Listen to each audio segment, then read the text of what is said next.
Muy buenos días, estimados participantes. Reciban un cordial saludo de esta prestigiosa empresa Revaliente y Diplomado.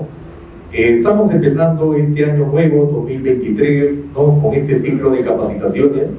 Y el día de hoy tenemos un importante tema que le vamos a presentar, que está relacionado con lo que es la instalación de las sondas nasogástricas, la importancia de la nutrición enteral y también la importancia del lavado gástrico, ¿sí? Si bien es cierto, estos procedimientos que realizamos en el día a día, en los servicios de emergencia, en las unidades de cuidados intensivos y también en las unidades de hospitalización. Usted sabe que como es un procedimiento invasivo, necesariamente se requiere habilidades y destrezas para poder instalar estos dispositivos, ¿no?, y obtener el propósito con lo que se ha establecido. Por eso que les voy a agradecer, por favor, a lo largo de la exposición, ustedes pueden formular sus interrogantes que sean pertinentes, ¿no?, para poder disipar alguna duda y también para poder brindar algún aporte que sea necesario, ¿sí? Vamos a tener 3 horas de extensión de esta sesión de aprendizaje y desearía compartir todas estas experiencias académicas en las mejores condiciones posibles. En esta primera hora vamos a brindarle un soporte teórico y en la última hora vamos a brindarles un pequeño taller demostrativo en relación a esta importante actividad que es la instalación de las sondas nasogástricas. Muy bien, cuando nosotros hablamos de estas sondas nasogástricas, necesariamente tenemos que hacer referencia a las sondas enterales, ¿sí? Ustedes saben que las sondas son instaladas, ¿no?, a través de la vía digestiva. Ustedes saben que la vía digestiva está constituido, ¿no?, por la boca. Después tenemos la boca, la faringe. Después de la faringe tenemos el esófago y después el esófago desemboca en la cavidad gástrica, ¿sí? De la cavidad gástrica, lógicamente que se va, ¿no?, tenemos el primer segmento que es el duodeno, el segundo segmento del intestino delgado que es el yeyuno y el tercer segmento que es, ¿no?, el ilio. Ustedes saben que los alimentos que nosotros ingerimos, primeramente, no se va a formar el bolo alimenticio en la cavidad gástrica, ¿sí? Ustedes saben que ahí se va a realizar el primer fenómeno, que es el fenómeno de la masticación. A través de la masticación nosotros vamos a triturar los alimentos y estos alimentos, lógicamente, por acción de la saliva, ustedes saben que la saliva es segregada por las glándulas sublinguales, submaxilares y las glándulas parótidas, ¿sí? Entonces, la saliva, lógicamente, que va a contribuir en la formación del bolo alimenticio. Una vez que se ha formado el bolo alimenticio, lógicamente que ese bolo, a través de los movimientos peristálticos, va a descender a la cavidad gástrica, ¿sí? Ustedes saben que el estómago, lógicamente, que tiene 2 esfínteres. El primer esfínter es el cardias que se ubica al final del esófago y al inicio del estómago, ¿sí? Y después tenemos el siguiente esfínter, que es el píloro, que está al final del estómago y al inicio del intestino delgado, ¿sí? En la cavidad gástrica es de su conocimiento de que ahí va a intervenir el jugo gástrico, que lo conocemos como el ácido clorhídrico.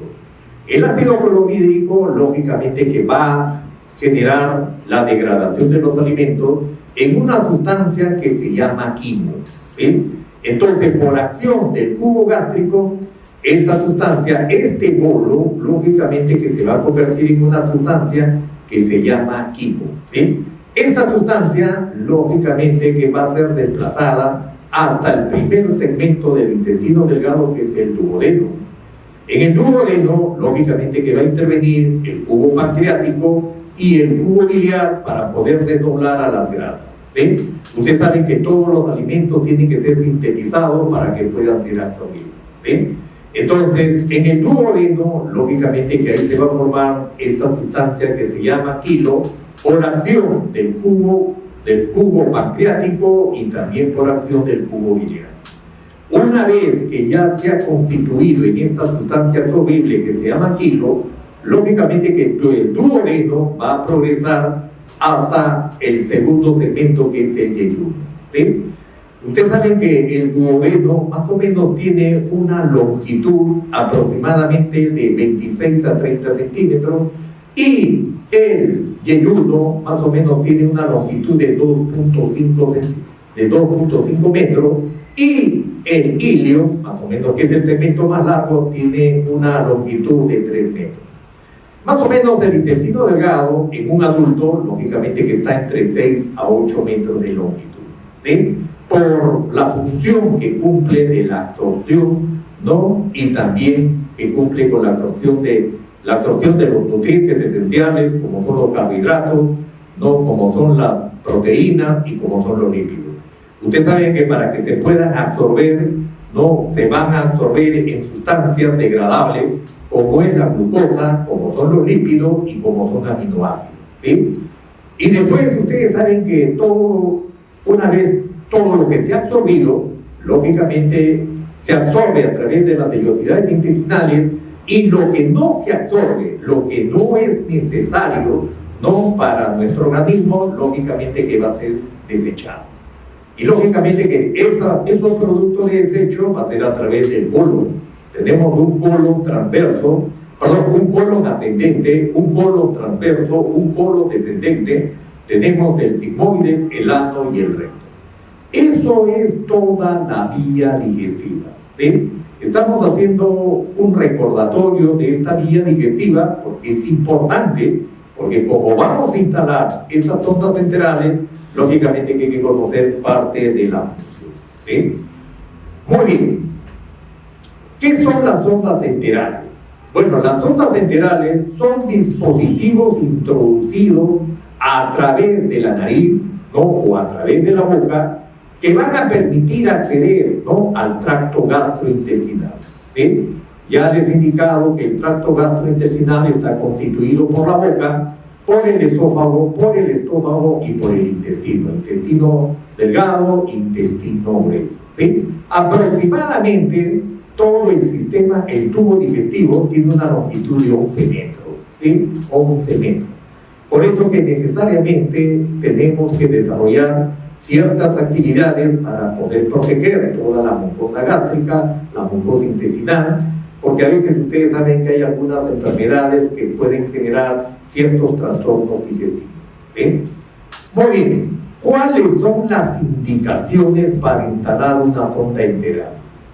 La primera indicación que ustedes han podido observar, ¿no? Es para aspirar, ¿no? Para hacer la técnica de aspiración o la técnica de drenaje. Ustedes saben que en algunas situaciones tenemos que generar el famoso lavado gástrico. En las emergencias que manejamos en el día a día, nosotros observamos de que hay algunos pacientes que llegan con intoxicación, ¿sí? A veces hay pacientes que llegan a intoxicación con órganos fosforados, con plaguicidas, con carbamato, llegan con intoxicación con benzodiazepina, ¿no? A veces son intoxicaciones intencionales, ¿sí? A veces también en los niños tenemos el problema que son intoxicaciones, ¿no? A veces accidentales, porque el niño lamentablemente todo se lleva a la boca, ¿no? Y el niño no reconoce que es un producto negativo, no lo reconoce. Por eso que a veces en el niño tenemos que tener mucha precaución. Y en algunos pacientes adultos con trastornos de salud mental, también en algunas situaciones pueden ingerir sustancias no tóxicas que pueden conllevar a la muerte, ¿sí? Entonces, el lavado gástrico es una técnica esencial, es una técnica fundamental para poder extraer todos los residuos, ¿no? Que hayan podido introducirse a través de la boca, ¿sí? Por eso que al final vamos a indicarle la importancia del lavado gástrico, la forma como debemos hacerlo para tratar de rescatar la vida de esa persona, ¿sí? También a través de estas sondas enterales nosotros podemos administrar medicamentos, ¿sí?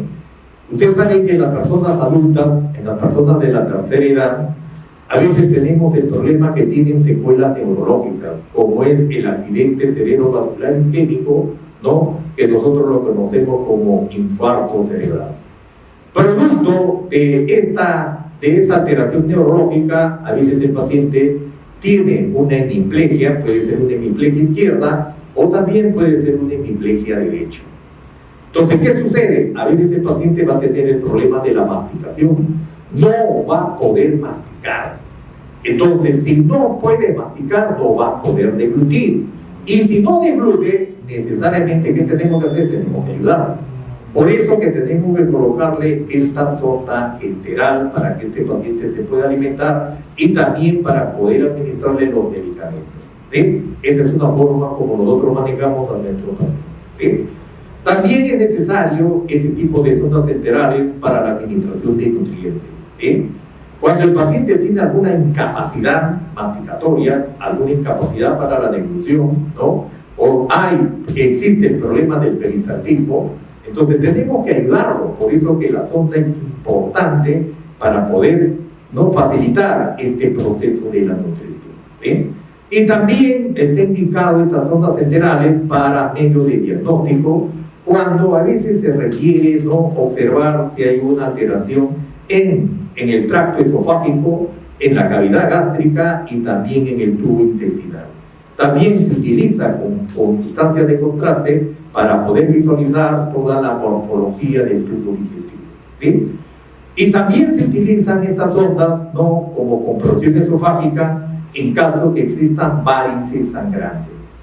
Bueno, ustedes saben que tenemos, ¿no?, un gran problema que son las varices esofágicas.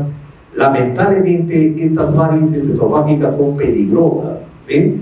A veces pueden generar hemorragias digestivas altas. Por eso que en algunas situaciones, ¿no?, las sondas enterales pueden ayudar en forma parcial. Pero utilizamos, ¿no?, una famosa sonda, que lo utilizamos con bastante frecuencia en los servicios de emergencia, que es la sonda Secretag Blackmore. Es una sonda especial para poder controlar las varices sangrantes, las varices esofágicas que generan hemorragias digestivas, ¿sí?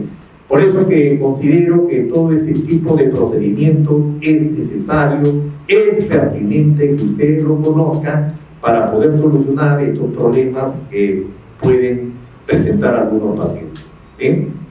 ¿Cuáles son las contraindicaciones, ¿no?, en la instalación de las sondas enterales?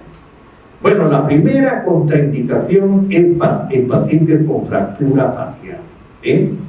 Entonces, ustedes saben que los pacientes con fractura facial y también en pacientes con fractura de base de cráneo, tampoco es un poco complicado, es un poco peligroso utilizar, ¿no?, las sondas nasogástricas o también las sondas enterales.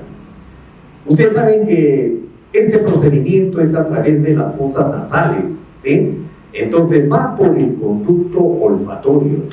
Cuando hay una fractura facial o hay una fractura del macizo facial o hay una fractura, ¿no?, de base de cráneo, la sonda puede desviarse, se puede desviar y puede seguir, ¿no?, puede seguir el trayecto del nervio olfatorio. Ustedes saben que en la base del cráneo tenemos una importante lámina que se llama la lámina cribosa.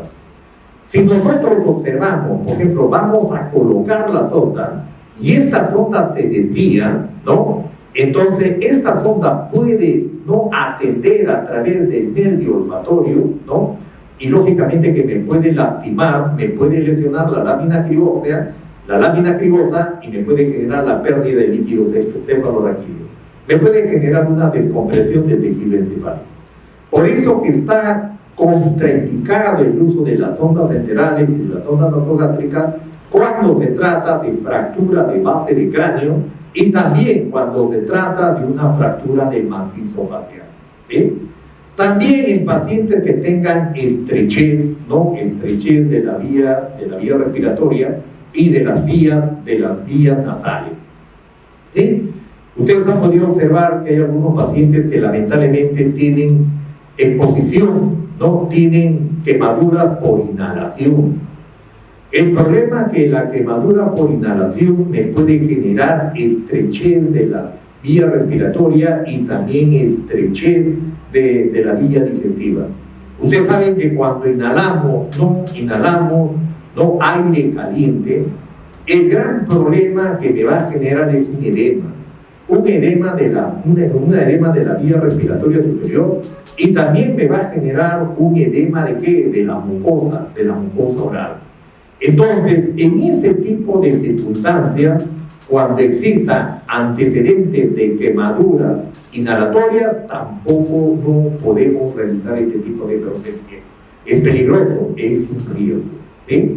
Y también otra contraindicación absoluta es cuando es una obstrucción intestinal completa, ¿sí? En las obstrucciones intestinales completas, ustedes van a poder diferenciarlo, lógicamente, que cuando el paciente tiene el abdomen distendido, es un abdomen distendido y doloroso. Ustedes saben que frecuentemente la obstrucción intestinal se da a nivel del colon transverso, frecuentemente.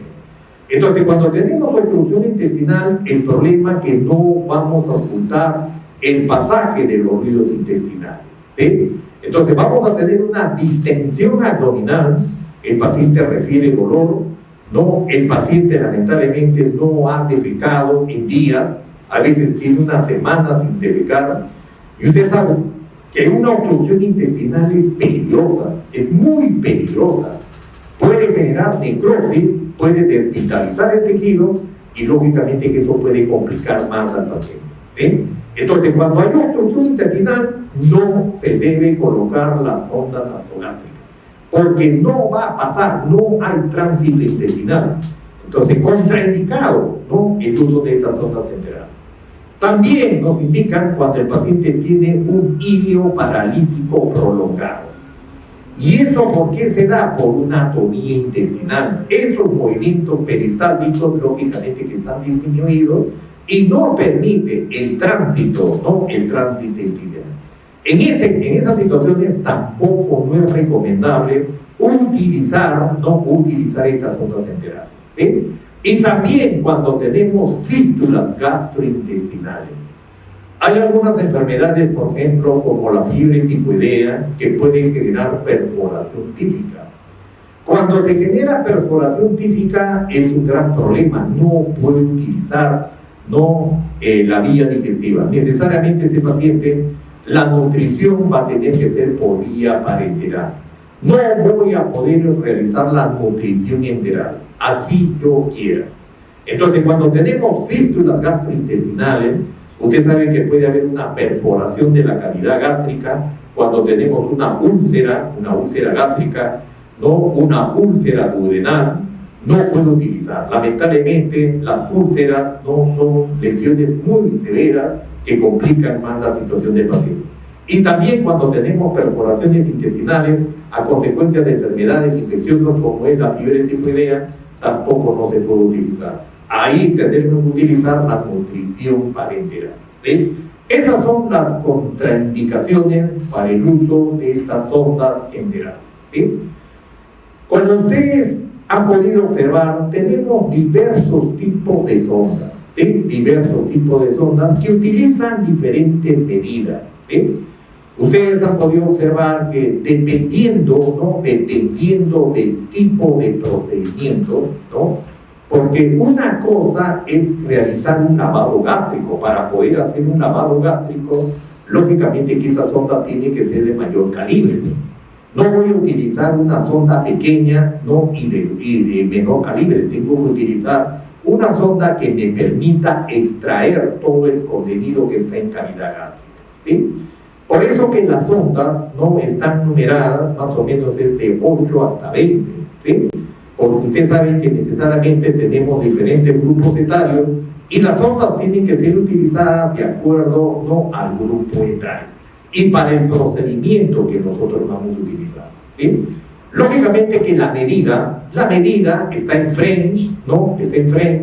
El French más o menos corresponde a 0,33 milímetros, ¿sí? Es una medida francesa que se ha utilizado y lógicamente que eso nosotros podemos convertirlos a centímetros, ¿sí? Muy bien, entonces, como ustedes están observando, podemos utilizar sondas de polivinilo, de polietileno, poliuretano, ¿no?, que también es importante conocerla. ¿Y por qué es importante conocerla? Porque va a depender mucho del tiempo del tiempo de duración, ¿sí?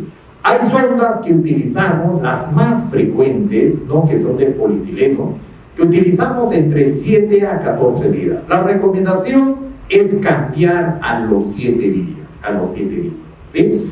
Y tenemos unas sondas siliconadas, ¿no?, que pueden durar hasta más de 2 meses, inclusive dice que puede durar más de 3 meses.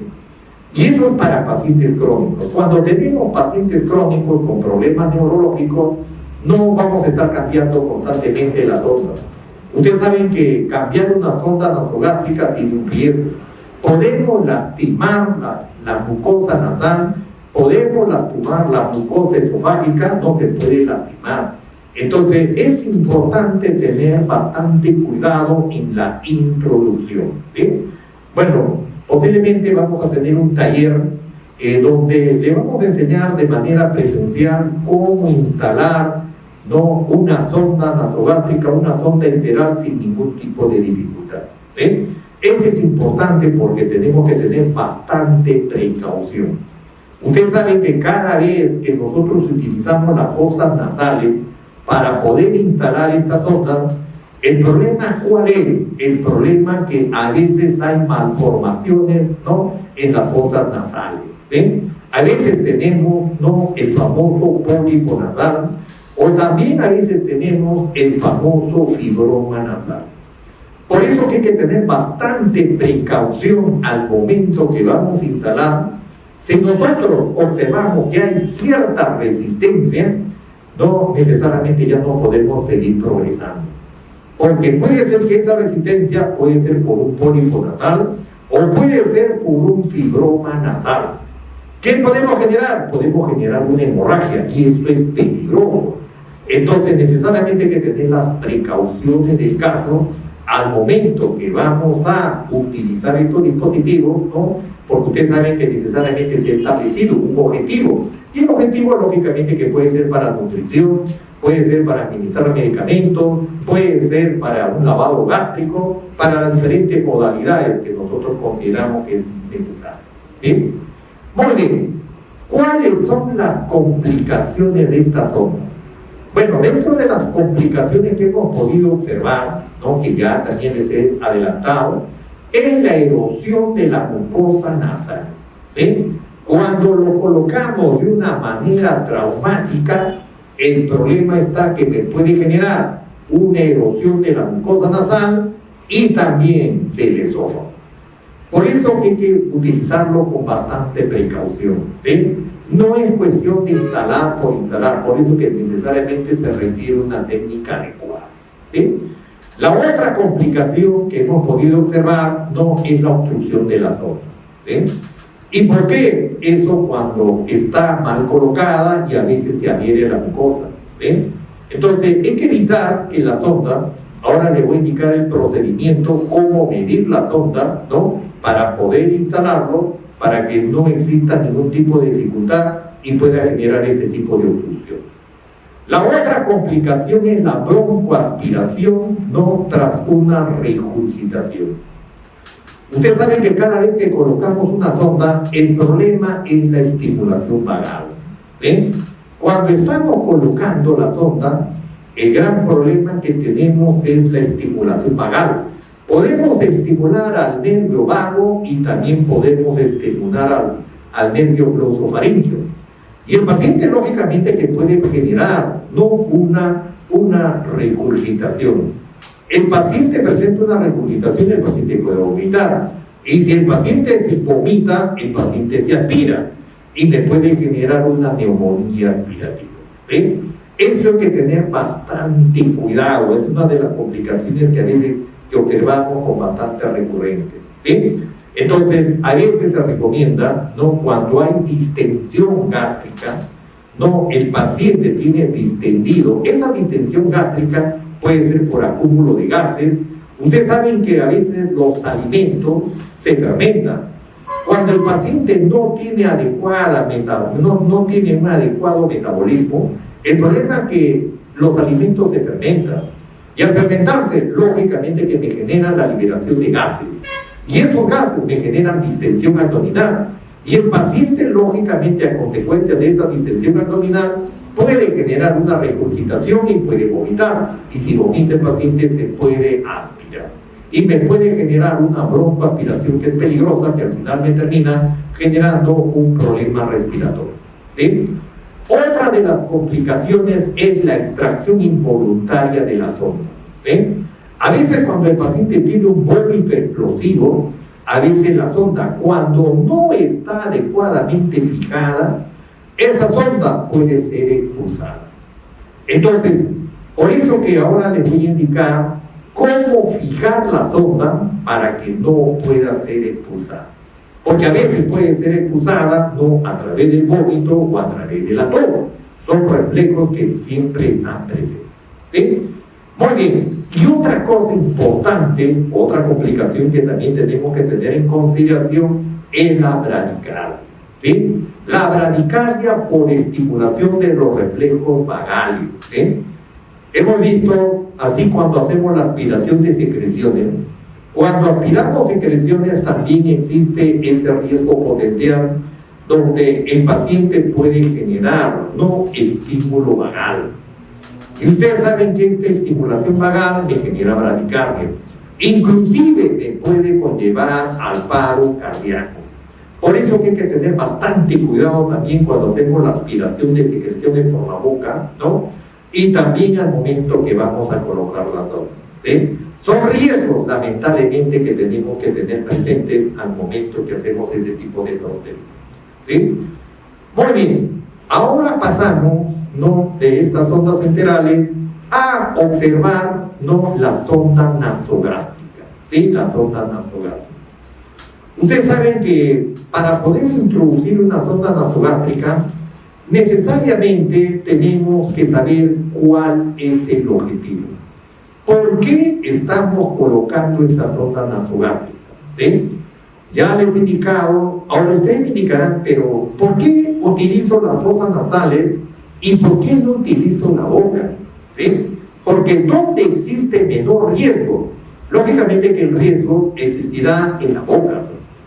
Porque ustedes me dicen que a través de las fosas nasales lo puedo colocar, pero ¿por qué utilizo las fosas nasales y por qué no utilizo la boca? Bueno, les voy a dar la respuesta. Ustedes saben que la boca, frecuentemente, ¿qué tiene? La boca está llena de secreción. ¿Sí? Ustedes saben que necesariamente se está produciendo saliva. ¿Sí? Se está produciendo saliva.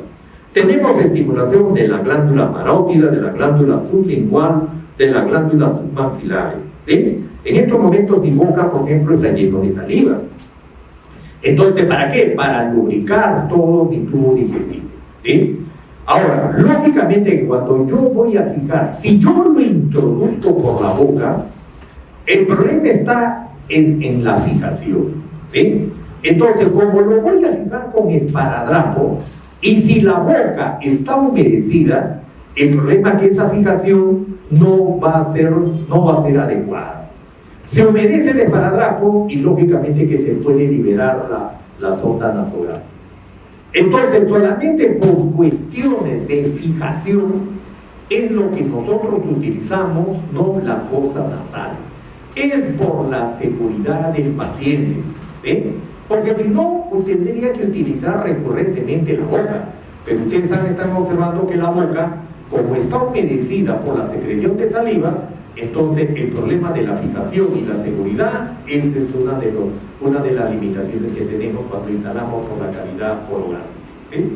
Entonces, como va a ser una sonda que va a permanecer por día, ¿no? Puede estar 7 días, puede estar 14 días, puede estar 30 días, puede estar 2 meses, puede estar 2 meses, dependiendo del tipo de material que les he manifestado. Entonces, tenemos que tener el cuidado que sea necesario. ¿Sí? A veces, cuando vamos a colocar la sonda nasogástrica, si yo digo va a estar en 7 días, tengo que asegurarlo bien. Va a estar 14 días, tengo que asegurarlo bien. Por eso que es importante no definir bien cuál es la mejor vía. Y la vía, lógicamente, que utilizamos para utilizar esta sonda es la vía nasogástrica. ¿Sí? Entonces vamos a utilizar esta sonda a través de estos orificios nasales hasta llegar al estómago, de la nariz al lóbulo de la oreja. Y después, ¿qué hago? Esa es la primera medida. Y la otra medida, lógicamente, que va a ser ¿de dónde? Va a ser, lógicamente, ¿de dónde lo vamos a medir? Vamos a medir de la boca hasta ¿dónde? Hasta el apéndice sifónico. ¿sí? De la boca hasta el apéndice sifoides. Acá, hasta donde termina mi hueso external. Al final de mi hueso external, ahí está el apéndice sifoides, ¿sí? Entonces, quiero que observen bien esta anatomía, ¿no? Quisiera presentarles, ¿no?, nuestra maqueta. Con esta maqueta, mira, con esta maqueta que te estoy presentando, lógicamente te he indicado que la primera medida es de las fosas de la punta de la nariz, ¿hasta dónde? Hasta el óvulo de la oreja, ¿sí? Esa es la primera medida.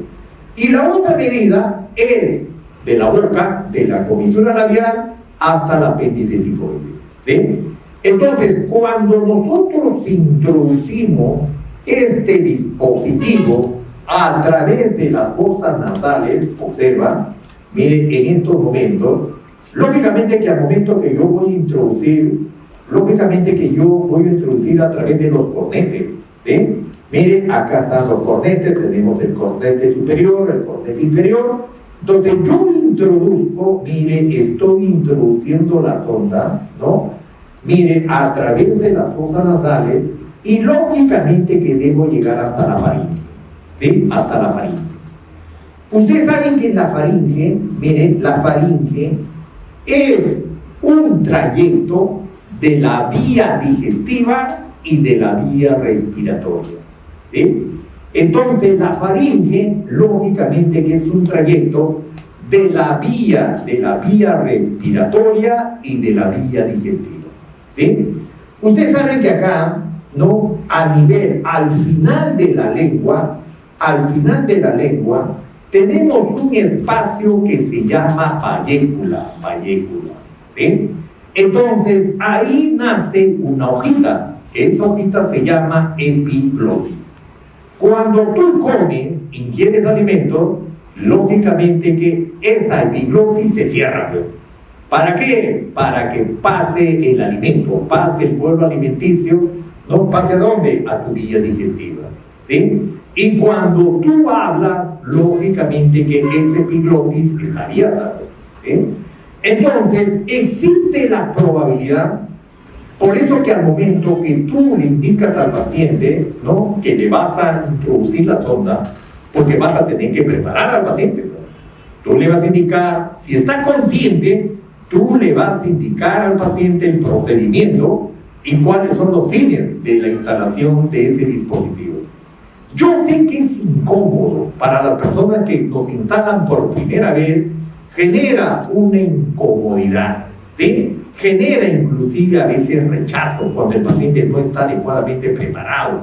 El paciente a veces va a contraer la mucosa nasal. Entonces, por eso, por favor, es importante relajar al paciente para poder introducir la sonda. Porque si el paciente contrae las fosas nasales, la resistencia va a ser mayor y podemos lastimar, ¿no? Podemos lastimar este segmento, ¿sí? Ahora, lo que sí, el detalle que tenemos al momento que va a ingresar, ¿no? Al momento que va a ingresar, yo tengo que hacer que el paciente trague saliva. ¿Cuál es la intención? Que el paciente trague saliva. Al momento que traga saliva, el paciente, ¿qué hace? Cierra la epiglotis, cierra. Y justo cuando cierra, ahí yo introduzco, miren, ahí introduzco. Ahí voy a introducir la sonda, porque se va a ir a dónde? Se va al esófago. ¿Bien? Entonces vuelvo a observar, miren, yo introduzco la sonda, si están observando, la sonda, miren, la sonda se puede ir a cavidad esofágica o se puede ir, miren, al tráquea. Hay dos vías. Para que no se vaya al tráquea, ¿qué tienes que hacer? Lógicamente que lo que tenemos que hacer es que el paciente trague saliva. ¿Sí? Trague saliva. Eso sería la opción. Que el paciente junte un poco de saliva y al momento que le vamos a colocar la sonda, lógicamente que la sonda, el paciente traga la saliva y ahí aprovecho, lógicamente que para introducir la sonda, mira, hasta llegar a cavidad, miren, acá ya llegó a cavidad gástrica. Miren, ya llegó a cavidad. ¿Sí? Entonces, lo que yo tengo que hacer es que llegue a cavidad gástrica. Eso es lo más importante. Por eso que lo que yo te recomiendo, si el paciente está consciente, tienes que hacer que el paciente trague saliva. El paciente traga saliva y ahí en ese momento tú le introduces. Con eso te aseguras que la sonda se desplace a la cavidad no gástrica. Si no, existe el riesgo potencial que este dispositivo, ¿hacia dónde se dirija? Se dirija a la vía respiratoria. ¿Se dirija hacia dónde? Se dirija hacia el tráquea. ¿Sí? Y ustedes saben que imagínense de que yo le coloco este dispositivo, ¿no? Imagínense que no esté en cavidad gástrica, sino que ¿dónde está el contenido? El contenido está en la vía respiratoria. Imagínate que esta sonda sea para alimentación. Imagínate que los problemas que tenemos que hacer. Ahora te voy a indicar cómo verificar si esta sonda está en cavidad gástrica o está en cavidad respiratoria. Está en vía respiratoria. ¿Está en cavidad gástrica o está en vía respiratoria? ¿Sí? Muy bien. Tiene que ser colocado por personal entrenado. ¿Sí? Lo realiza un personal profesional, es un profesional de enfermería o también es un profesional médico. Frecuentemente lo realiza el personal de enfermería. ¿Sí? En algunos casos lo realiza el personal médico, pero frecuentemente lo realiza el personal de enfermería. Por eso que necesariamente tenemos que tener esta habilidad, esta destreza, para colocarlo con eficacia, ¿sí? Porque si no lo colocamos con eficacia, existe el riesgo potencial que podemos generar alguna lesión, algún daño, ¿sí? Si bien es cierto, queremos ayudar, pero tenemos que ayudar bien. Para este procedimiento, lógicamente que tengo que tener en consideración, ¿no? Alguien me tiene que ayudar, solo no puedo. Porque necesariamente es una técnica aséptica. Tienes que guardar la asepsia médica. No puedes contaminar el dispositivo. Existe un riesgo potencial cuando se contamina, ¿sí? Entonces, necesariamente la asepsia médica es importante. Ahora te voy a indicar todos los pasos que son necesarios, ¿sí? Esta sonda nasogástrica, ya les he indicado que uno de los objetivos es la administración para contribuir y favorecer la alimentación en el paciente. Ustedes saben que hay pacientes que tienen ciertas limitaciones, ciertas incapacidades y lógicamente que tengo que instalar, ¿sí? Ya también he indicado que es para administrar medicamentos, ¿no? Hay que triturar los medicamentos, moler los medicamentos y lógicamente que nos da una guía para poder administrar, ¿sí? Y también, asimismo, para hacer lavado gástrico, en caso de intoxicaciones, que también te he hecho referencia, y también para aspirar el contenido gástrico, ¿sí? Muy bien, esta sonda nasogástrica, como ustedes han podido observar, uno es la nutrición enteral y dos, ¿no? Es el lavado gástrico. Sobre todo cuando vamos a utilizar la nutrición enteral, ¿no? Acá, en esta nutrición enteral, lo vamos a emplear, lógicamente, cuando el paciente tiene conservado el peristaltismo intestinal, ¿sí? Porque si no hay peristaltismo, lamentablemente pues no va a progresar ese contenido, ¿sí? Entonces, ustedes saben que esa sustancia, que es el famoso quimo, no va a progresar si no tenemos peristaltismo, ¿sí? Por eso que para observar el peristaltismo intestinal, ustedes tienen que auscultar los ruidos hidroaéreos, ¿sí? Entonces, hay que auscultar los ruidos hidroaéreos para poder determinar si el peristaltismo está activo. Si no está activo el peristaltismo, probablemente hay una obstrucción o hay un hilo paralítico, como ya hemos podido observar. Entonces, ahí no voy a poder colocar, ¿sí?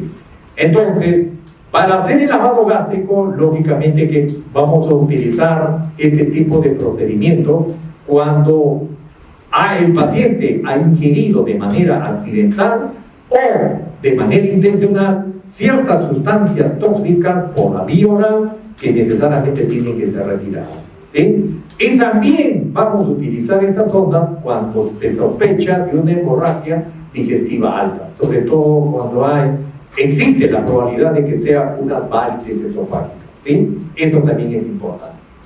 ¿Cuál es el material que tenemos que tener a disposición?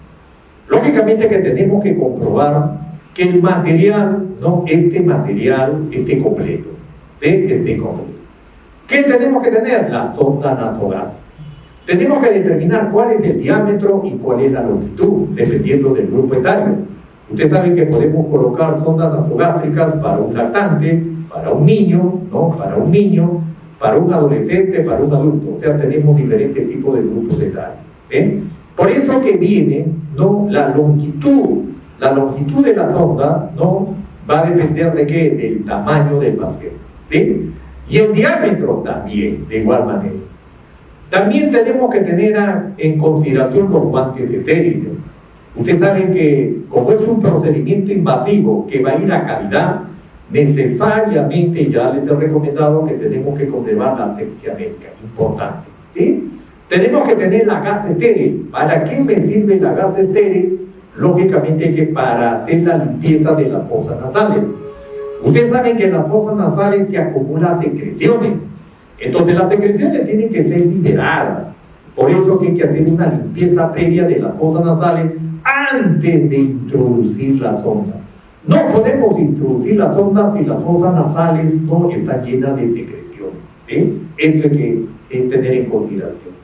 Después tenemos que tener un lubricante hidrosoluble para que me permita el desplazamiento de la sonda, la introducción de la sonda. Ustedes saben que es un dispositivo, ¿no? Es un cuerpo extraño para el paciente, ¿sí? Entonces necesariamente tengo que tener el lubricante que facilite el desplazamiento de la sonda, ¿sí?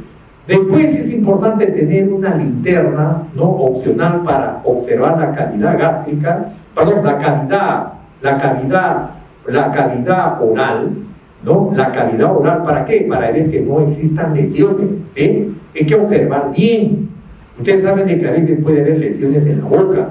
Entonces la cavidad orofaringia hay que observarlo bien, por eso es que es importante una linterna. También a veces es necesario un depresor lingual para poder observar si hay lesiones en la lengua y si hay lesiones en la cavidad orofaringe, es importante, ¿sí? Después una jeringa entre 50 y 100 centímetros para poder hacer la aspiración del contenido, el estetoscopio para poder escuchar los ruidos, ¿no? Los ruidos hidroaéreos y los ruidos en cavidad gástrica. Porque cada vez, por ejemplo, para poder determinar que la sonda esté en cavidad gástrica, por ejemplo, yo puedo inyectar aire. Si ese aire yo lo ausculto en el epigastrio está la cavidad gástrica, lógicamente que estoy considerando que esa sonda ha sido adecuadamente introducida. Pero si no escucho ese ruido en el epigastrio, probablemente no esté en cavidad gástrica. Por eso que es importante. En algunos casos a veces podemos utilizar un vaso de agua, ¿sí? Un vasito de agua, ¿no? Y coloco la sonda, la punta de la sonda, lo coloco, y si sale burbuja, probablemente me está indicando de que no está en cavidad gástrica, sino está en cavidad en vía respiratoria. Es otro procedimiento que también es necesario. Bueno, el vaso de agua les he indicado que es necesario para poder establecer, ¿no? Colocar la punta de la sonda, colocarla en ese vasito de agua y observar si hay burbujas. Si hay burbujas, lógicamente que no está en cavidad gástrica, sino está en cavidad en vía respiratoria. También es importante el esparadrapo hipoalergénico, ¿no? Para hacer la fijación. Acuérdense que este dispositivo va a ser fijado en las fosas nasales. Entonces tengo que tener un esparadrapo que no genere ningún tipo de respuesta alérgica al paciente. Es necesario que ustedes observen ese tipo de necesidad, ¿sí? Entonces ahora les voy a indicar cómo hacer la fijación adecuada de este tipo de sonda.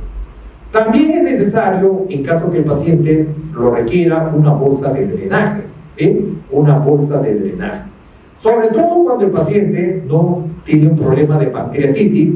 Ustedes saben que a veces esa sonda no va a estar en cavidad gástrica, esa sonda está en cavidad, está en el yeyuno, ¿sí? Esta es una sonda nasoyeyunal. ¿Por qué? Cuando el paciente tiene pancreatitis aguda, lógicamente que tengo que dar reposo absoluto al páncreas para que pueda desinflamar, ¿sí?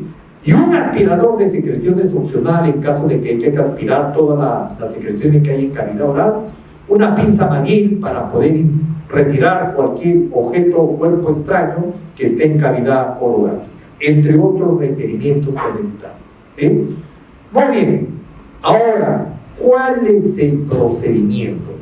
¿Cómo vamos a realizar este procedimiento de la sonda nasogástrica? Si el paciente está consciente, bueno, lo primero que tenemos que hacer es explicar al paciente la técnica que se va a realizar. Y le tengo que pedir su colaboración, si es que está consciente. Si no está consciente, lógicamente que tengo que tener bastante precaución. Ahí sí tengo que tener una habilidad de tal manera que me permite insertar, ¿no?, de la manera más eficaz posible. El paciente, lamentablemente, cuando esté consciente, él no va a poder tragar la sonda, no va a poder. Por eso que necesariamente tienes que comprobar bien que esté en cavidad gástrica, ¿sí? Ahora en el procedimiento que vamos a explicar.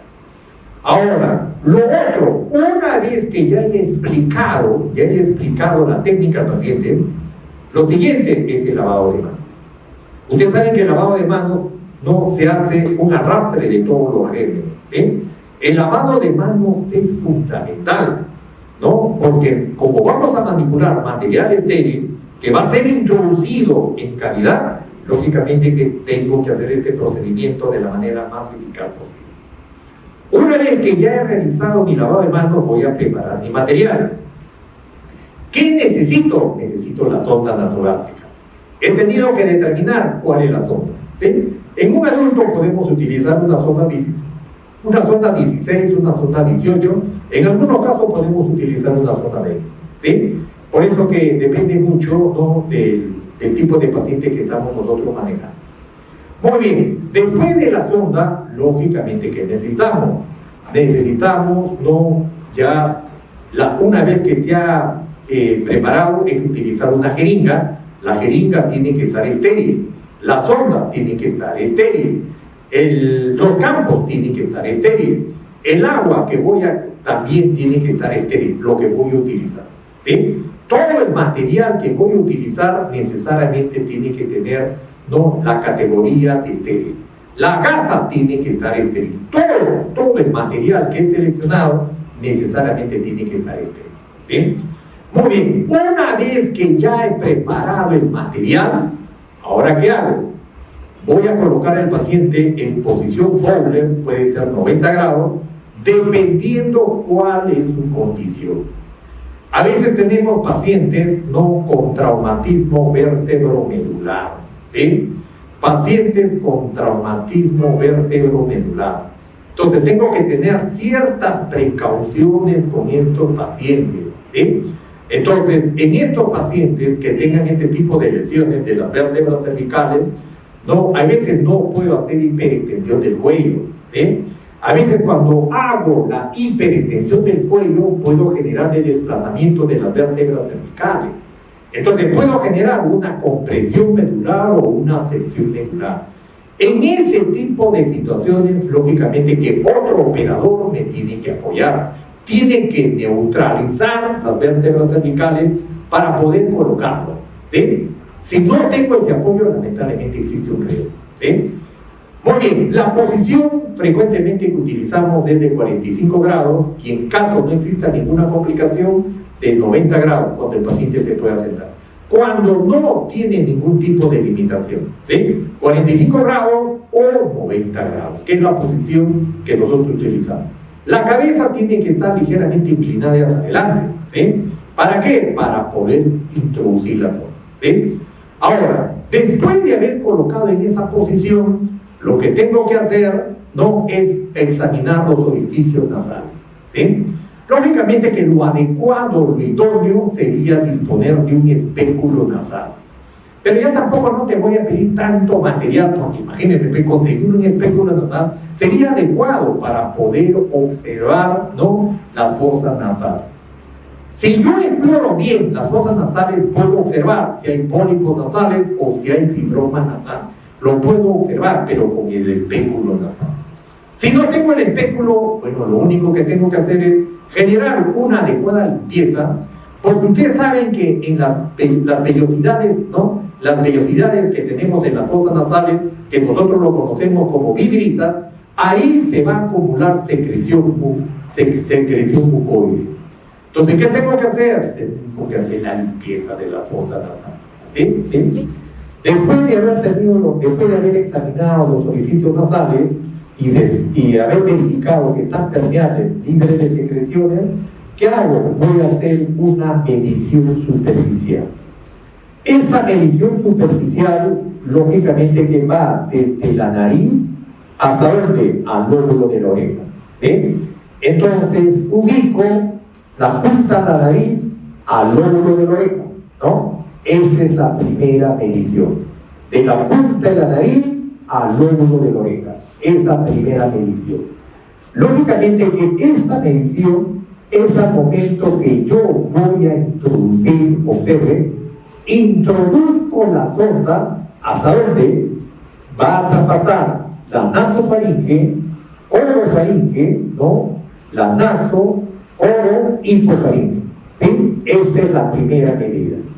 Y la otra medida, lógicamente, ¿qué va a ser? ¿No? Va a ser de dónde? Va a ser desde ese punto hasta dónde? Hasta el apéndice sifoide. Miren, hasta acá, hasta el apéndice sifoide. Entonces, esta medición es importante porque más o menos la longitud del esófago es 25 centímetros. ¿Sí?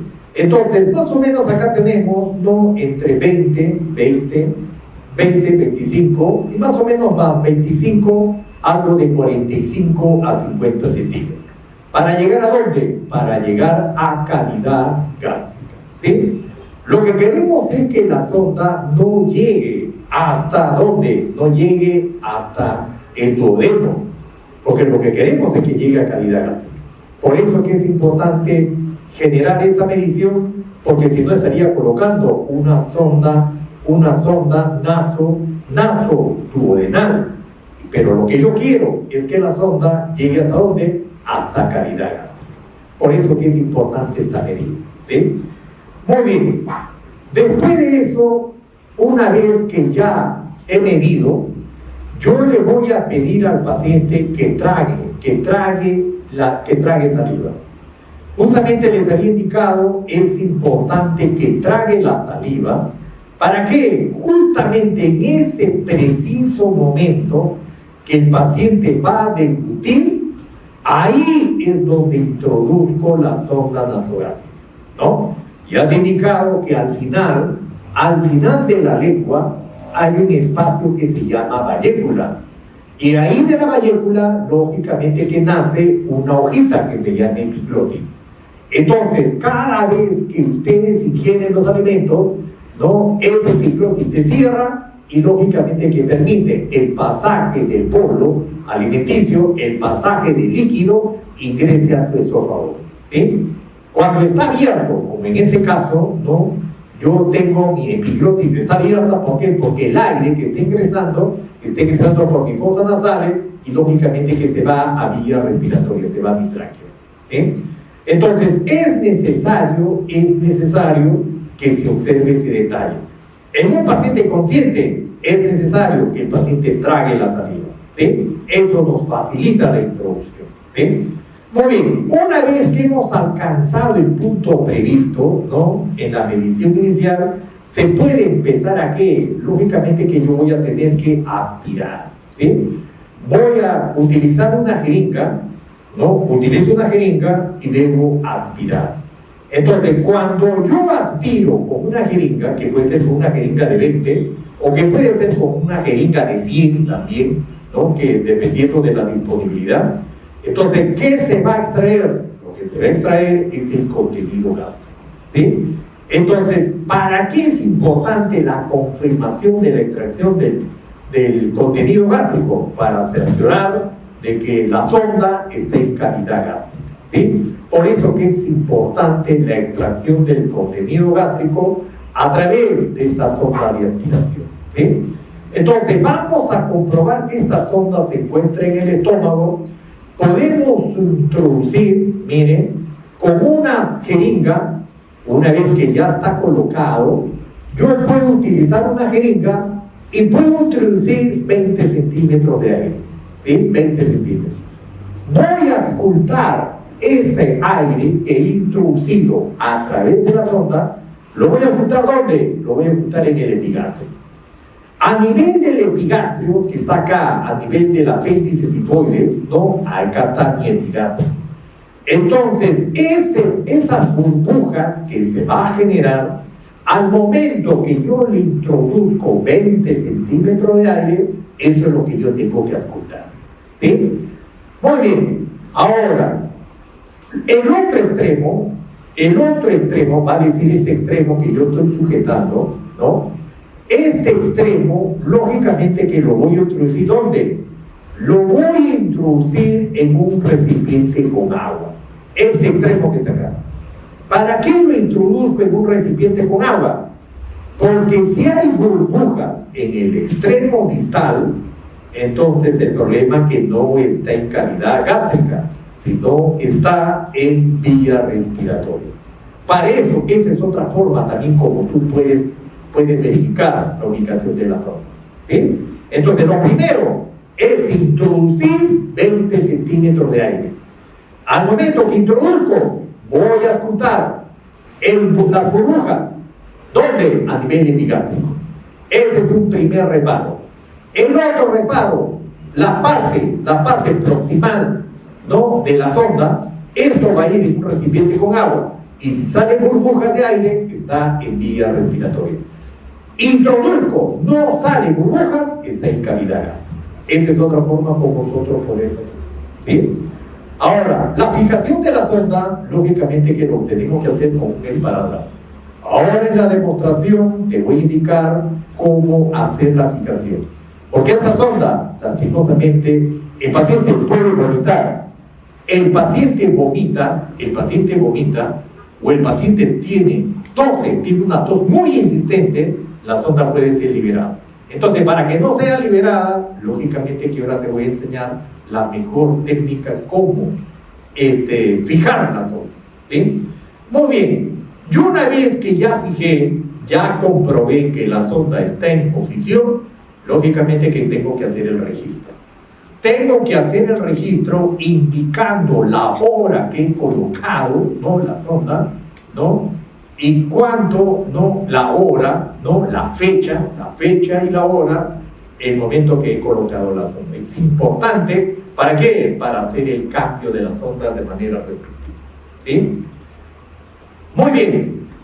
El otro procedimiento es la instalación de la sonda nasoyeyunal, ¿no? Ya no va a ir a cavidad gástrica, sino este dispositivo no va a ir hacia dónde, va hasta el yeyuno. Entonces, esta sonda nasoyeyunal permite la alimentación yeyunal y la descompresión gástrica. ¿En qué pacientes utilizo esta sonda yeyunal? En pacientes con pancreatitis aguda, ¿sí? Les había indicado, no necesariamente, ya no vamos a utilizar este tipo de sonda, esta es sonda nasogástrica. Tiene que ser una sonda que tenga una longitud mayor, ¿sí? Porque tiene que llegar hasta dónde. Ustedes saben que el estómago tiene cierta longitud, ¿no? Tiene una forma de una J, ¿no? Entonces también tiene una longitud, ¿sí? El intestino, el duodeno más o menos tiene una longitud, ¿no?, de 26 a 30 centímetros. El yeyuno tiene una longitud de 2.5 metros y el ilio tiene una longitud de 3 metros. Entonces, ¿dónde quiero que llegue? Quiero que llegue la sonda hasta el yeyuno, ¿sí? ¿Y eso por qué? ¿Para qué llega al yeyuno?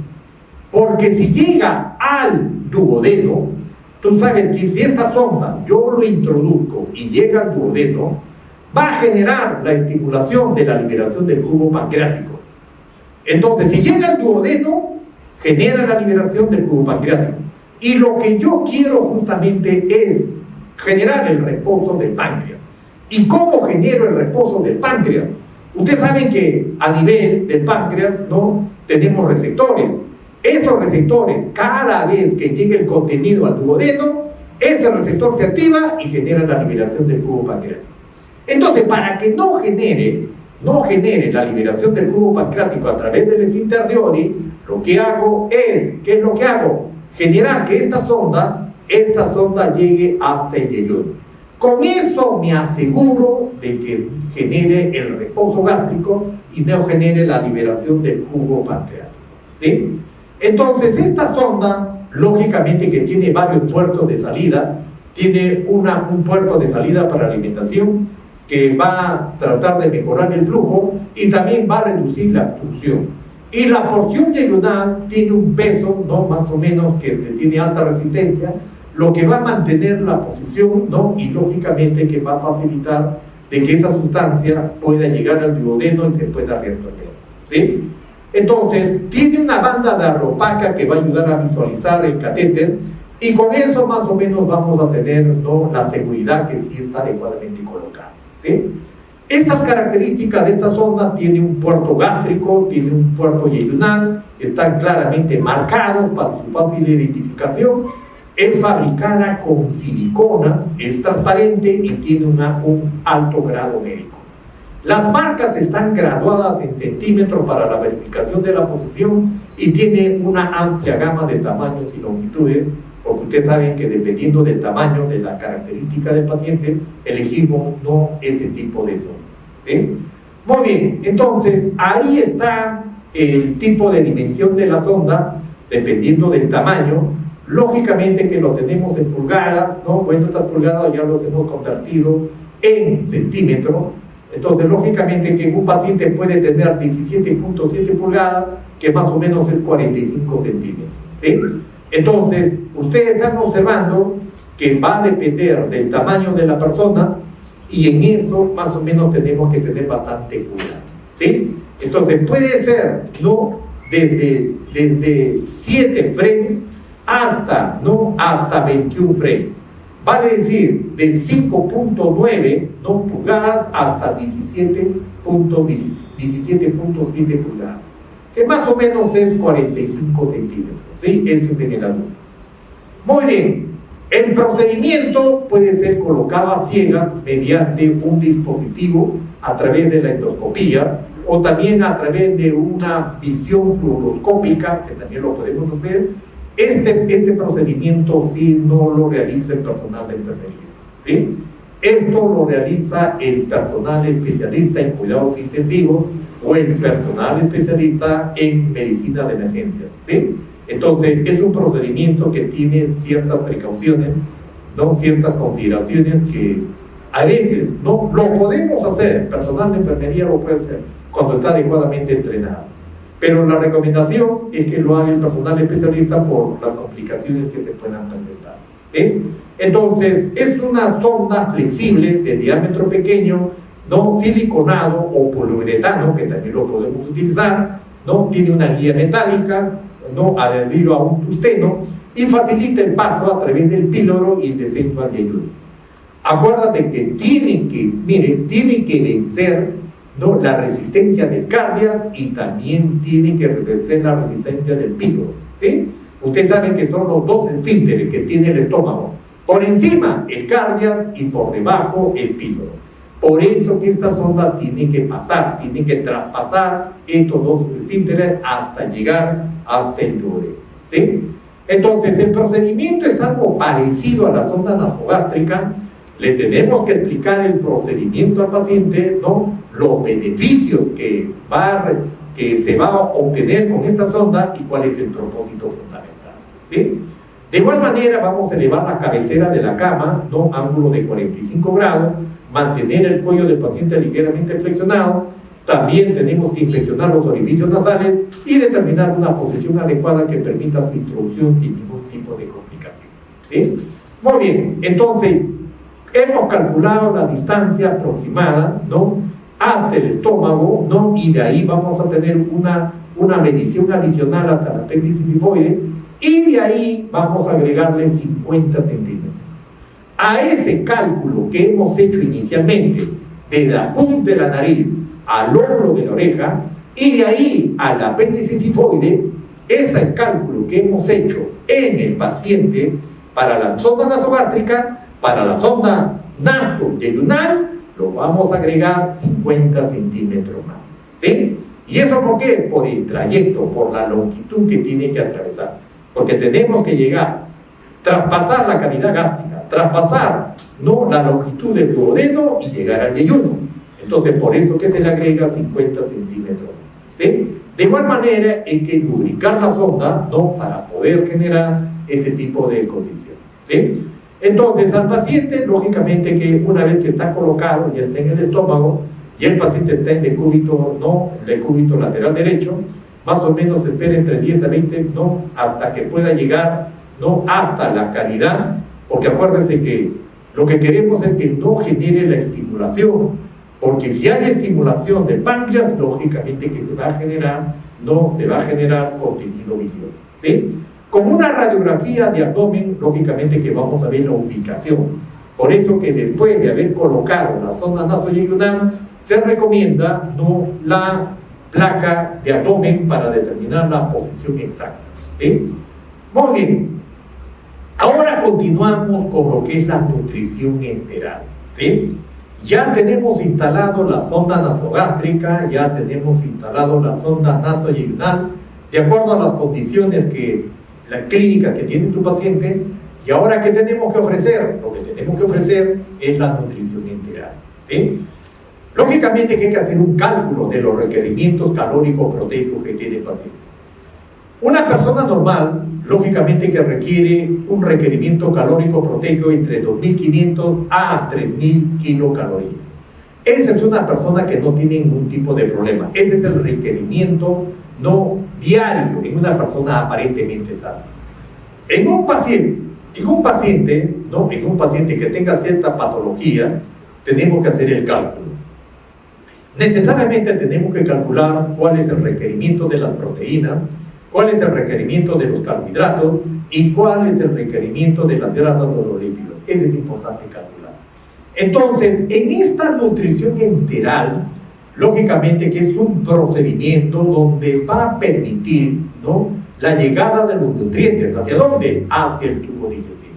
¿Hacia dónde debe llegar? Debe llegar hasta el yeyuno. Ustedes saben que en el yeyuno es lo que se va a absorber, no los nutrientes. ¿Qué se absorbe? Los carbohidratos se absorben como glucosa, las proteínas se absorben como aminoácidos y las grasas se van a absorber como lípidos. ¿Sí? Ustedes saben que en el yeyuno se absorben los principales nutrientes. ¿Sí? En el ilio se va a absorber, ¿qué se absorbe? Se absorbe agua, se absorben los minerales, ¿sí?, las sales, los minerales, en el yeyuno. Entonces, en el yeyuno, los nutrientes, y en el ilio, el agua, las sales y los minerales. ¿Sí? Por eso que el aporte de los nutrientes no debe ser diario. Y a veces van a requerir no aporte suplementario en la dieta habitual. Eso ya lo va a determinar el especialista. ¿Cuánto más tenemos que incrementar? Ustedes saben que hay muchos pacientes que están en las unidades críticas, que son pacientes hipercatabólicos. Ustedes saben, cuando son pacientes hipercatabólicos, lamentablemente el requerimiento de nutrientes va a ser más elevado. Entonces, por eso que se hace un cálculo dependiendo cuál es su condición de paciente. Si está hipercatabólico, probablemente el requerimiento no calórico proteico va a tener que ser incrementado por la demanda metabólica, ¿no?, de tu paciente. ¿Sí? Muy bien, el requisito indispensable es que el paciente, lógicamente, que tenga una mínima capacidad motora y funcional. ¿Qué significa eso? Lógicamente que tenga la capacidad de movimientos peristálticos. Sobre todo cuando el contenido llega a cavidad intestinal. Acuérdense que a través de los movimientos peristálticos se va a generar la progresión de este contenido. No puede quedar detenido, por eso que es necesario que tenga esta capacidad motora intestinal. ¿Sí? Muy bien, ahora, ¿cuáles son las indicaciones que tenemos para la nutrición enteral? Está indicada en pacientes que tienen ciertas limitaciones, ¿sí?, o que tienen problema en el tránsito intestinal, ¿no? Entonces, tenemos algunos pacientes que no presentan alteraciones anatómicas, pero sí tienen alteraciones funcionales. Tengo que observar esa necesidad. O pacientes que también presentan, no tienen alteraciones anatómicas, pero sí tienen alteraciones funcionales. O el otro caso, sin alteraciones funcionales, pero sí tienen alteraciones anatómicas. Acuérdense que en algunos casos se hacen anastomosis, ¿sí? Se hacen anastomosis. Eso depende de qué. A veces tenemos el problema de cáncer gástrico, tenemos el problema de cáncer al intestino delgado, tenemos cáncer, ¿no? Cáncer de colon. Entonces tenemos patologías que lamentablemente en algunas situaciones nos van a indicar generar la resección de esa estructura. Por eso que se hace anastomosis, ¿sí? Por eso que a veces el paciente tiene una colostomía o a veces el paciente tiene una ileostomía, dependiendo de lo que se ha generado la resección del segmento. Entonces ustedes saben que lamentablemente la parte de las enfermedades oncológicas genera destrucción del tejido, desvitalizan el tejido. Entonces tengo que hacer anastomosis y lógicamente que ya probablemente el paciente ya en algunos casos no va a soportar la nutrición enteral, en algunos casos vamos a tener que utilizar la nutrición parenteral, ¿sí? Cuando existan este tipo de condiciones. Entonces acá lo que estamos observando, ¿no? Que necesariamente tenemos que determinar el requerimiento calórico proteico para generar la nutrición de este paciente crítico. Por eso que es importante observar, ¿no? Toda la vía que debe estar permeable, debe estar adecuadamente instalada para que llegue el contenido, ¿no? A cavidad gástrica y después llegue a cavidad intestinal y después sea eliminado, ¿sí? Muy bien. ¿Cuáles son las indicaciones de esta nutrición enteral? Bueno, nos hemos visto pacientes que rechazan la alimentación, pacientes con necesidades nutricionales, pacientes con trastornos neurológicos que tienen incapacidad para la deglución, incapacidad masticatoria. Hemos indicado pacientes que tienen secuela de un accidente cerebrovascular isquémico, ¿no? Que tienen parálisis de la mitad del cuerpo, tienen hemiplegia derecha o hemiplegia izquierda, no pueden deglutir. Entonces en esos pacientes tenemos que generarle la nutrición enteral, ¿sí? Y también pacientes con difícil acceso al aparato digestivo, cuando hay un problema de estenosis, ¿sí? A veces tenemos estenosis de esófago. Si hay ese problema, también es importante la nutrición enteral, ¿sí? Y algunas alteraciones que van a dificultar la absorción, como es la famosa enfermedad de Crohn, la colitis ulcerosa, la irradiación y quimioterapia, la cirugía de esófago, la cirugía de estómago, las fisuras intestinales, entre otros requerimientos para la nutrición enteral, ¿sí? Muy bien, ¿cuáles son las contraindicaciones para la nutrición enteral? ¿Sí? Bueno, la primera contraindicación que tenemos es el ilio mecánico, el ilio paralítico. No puedo instalar nutrición enteral si hay un ilio paralítico. Lastimosamente no hay movimientos peristálticos, no va a progresar. Entonces es un riesgo potencial, no puedo utilizar la nutrición enteral. Si fuera este el caso, tendré que utilizar la alternativa, es la nutrición no parenteral, ¿sí?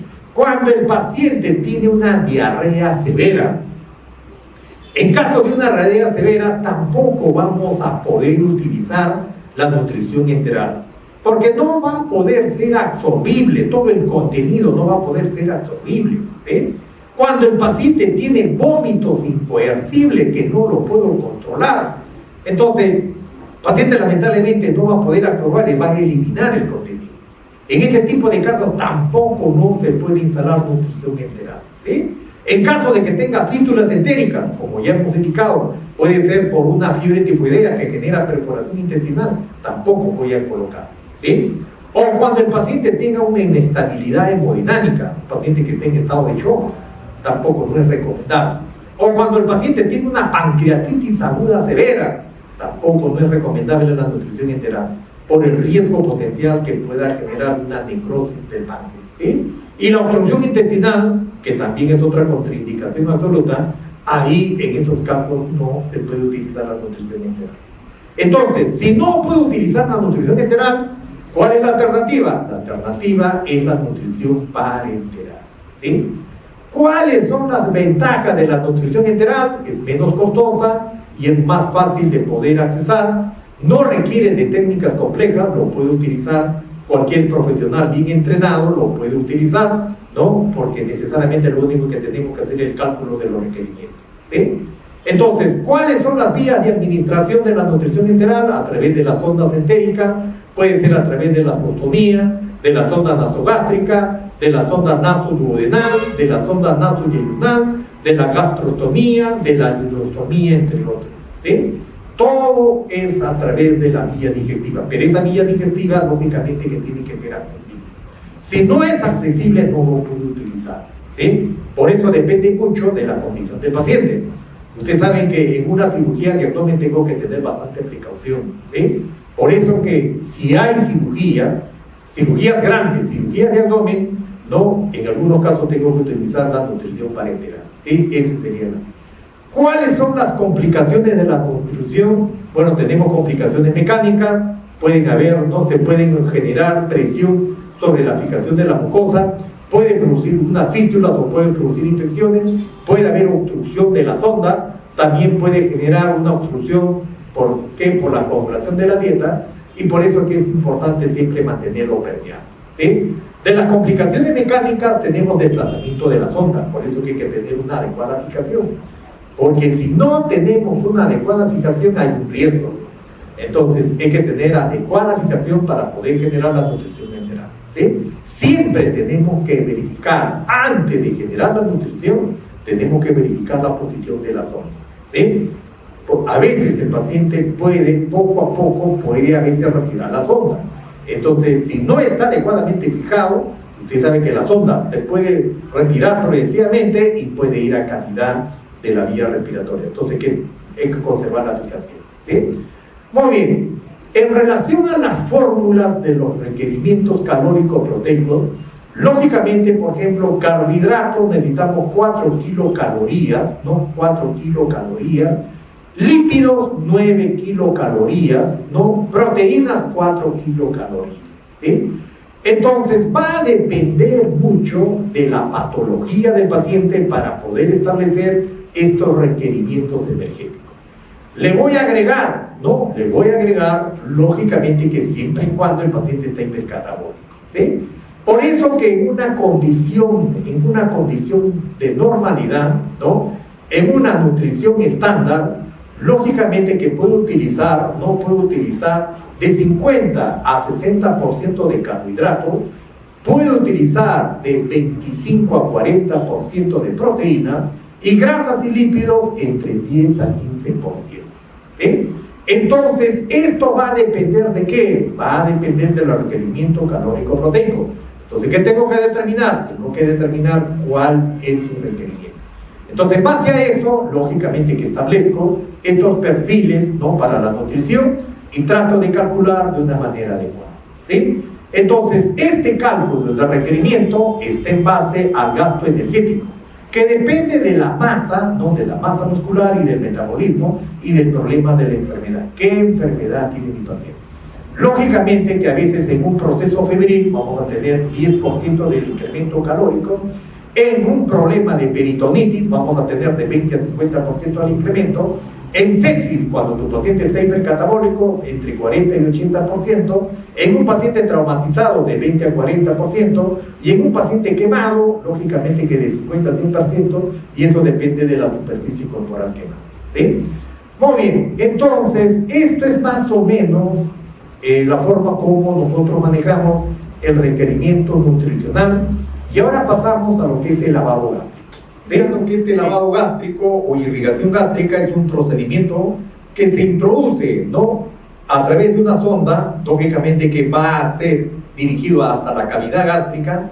¿Para qué? Para poder extraer ciertos residuos tóxicos que hayan podido ser ingeridos por una situación accidental o por una situación, mire, súbita.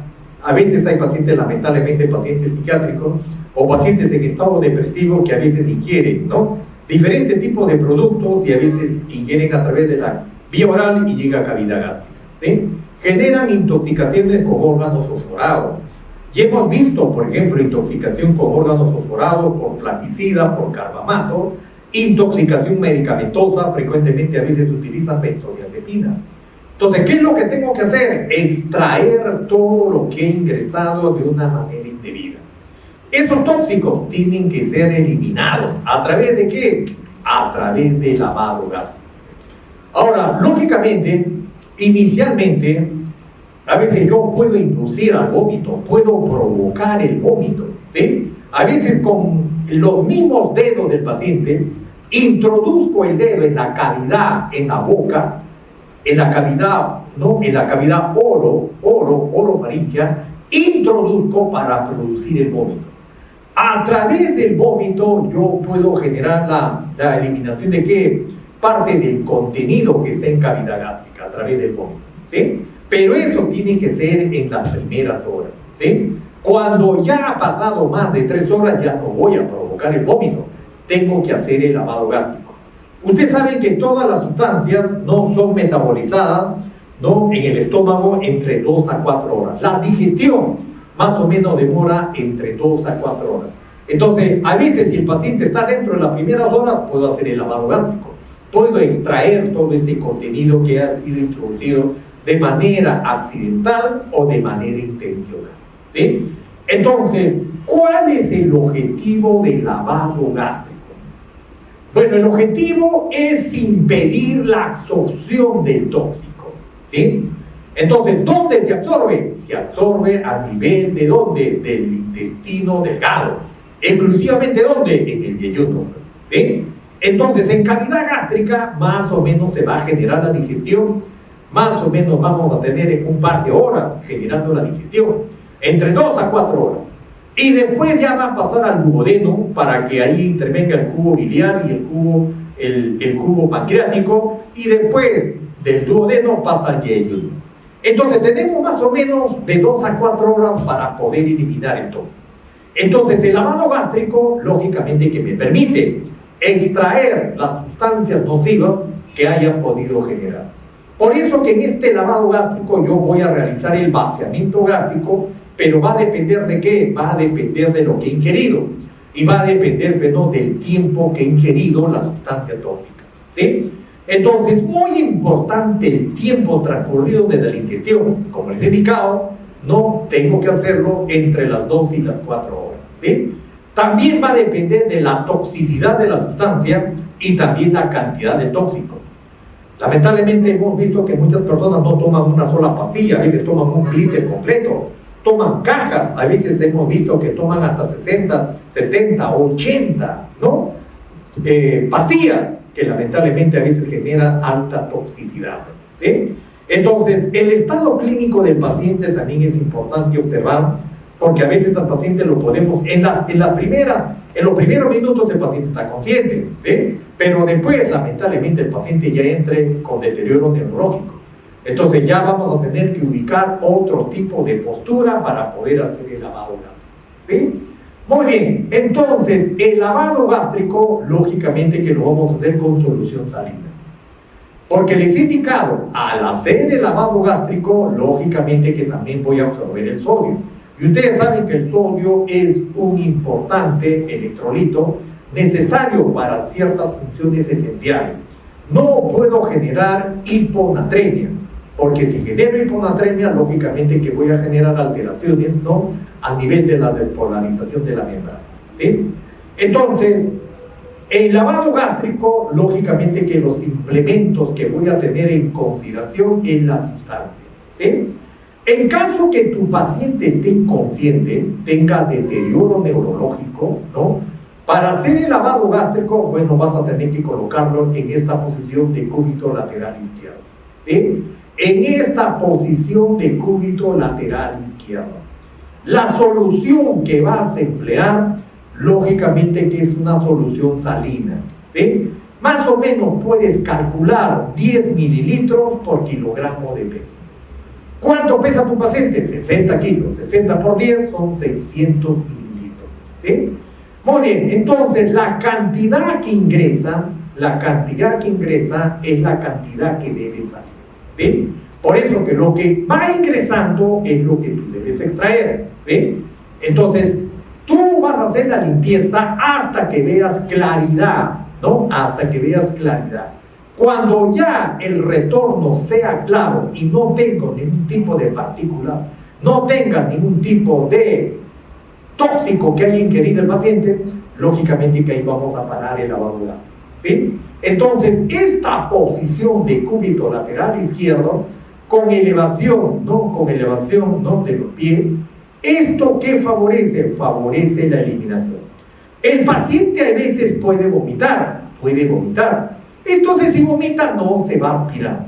Por eso que esta posición, sobre todo lo utilizamos en pacientes con deterioro neurológico o pacientes inconscientes, esta posición favorece la salida del contenido, ¿sí? ¿Y qué más? Favorece que el paciente no se aspire. Esa es la condición, ¿sí? Muy bien. Ahora, lógicamente, este lavado gástrico, para ver, ¿no?, la efectividad, mire, a los 5 minutos, ¿no?, de haberse producido la toma de la sustancia, ¿no?, porque imagínense que la persona ha ingerido benzodiazepina, ¿no?, 10 blister, 20, 40, 50, 60 blister. Entonces, mire, si yo hago un lavado a los 5 minutos, lógicamente que la efectividad puede llegar a mayor de 90%. A los 10 minutos, 45%. A los 20 minutos, 30%. Entonces, ¿de qué depende? Depende del tiempo. Mientras más precoz sea el lavado, lógicamente que ese paciente vamos a poder extraer toda la cantidad, ¿no?, del tóxico que ingerió, ¿sí? Por eso que el lavado tiene que ser lo más precoz posible. Esa es la recomendación, ¿sí? Muy bien, entonces, como hemos podido observar, necesitamos solamente introducir la sonda, ¿no?, utilizar solución salina, extraer con eficacia hasta que se pueda lograr que el líquido sea claro y no salga ningún residuo, ¿sí? Muy bien, eso es lo que les he preparado para el día de hoy, ¿no? Y ahora vamos a pasar a la segunda parte, que es la parte de la práctica de la introducción de una sonda nasogástrica y también una demostración cómo hacer el lavado gástrico, ¿sí? Entonces, vamos a pasar esta segunda parte haciendo una demostración cómo realizar el lavado gástrico y cómo instalar una sonda nasogástrica, ¿sí?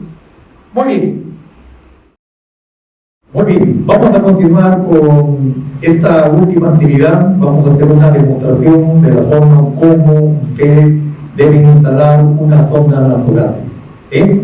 Bueno, ya la sonda nasogástrica ya le hemos indicado la utilidad de esta sonda y necesariamente tenemos que tener ciertas precauciones para poder utilizarla, saber emplearla con eficacia, ¿no? Y también, ¿no?, observar algunas complicaciones que se puedan desarrollar.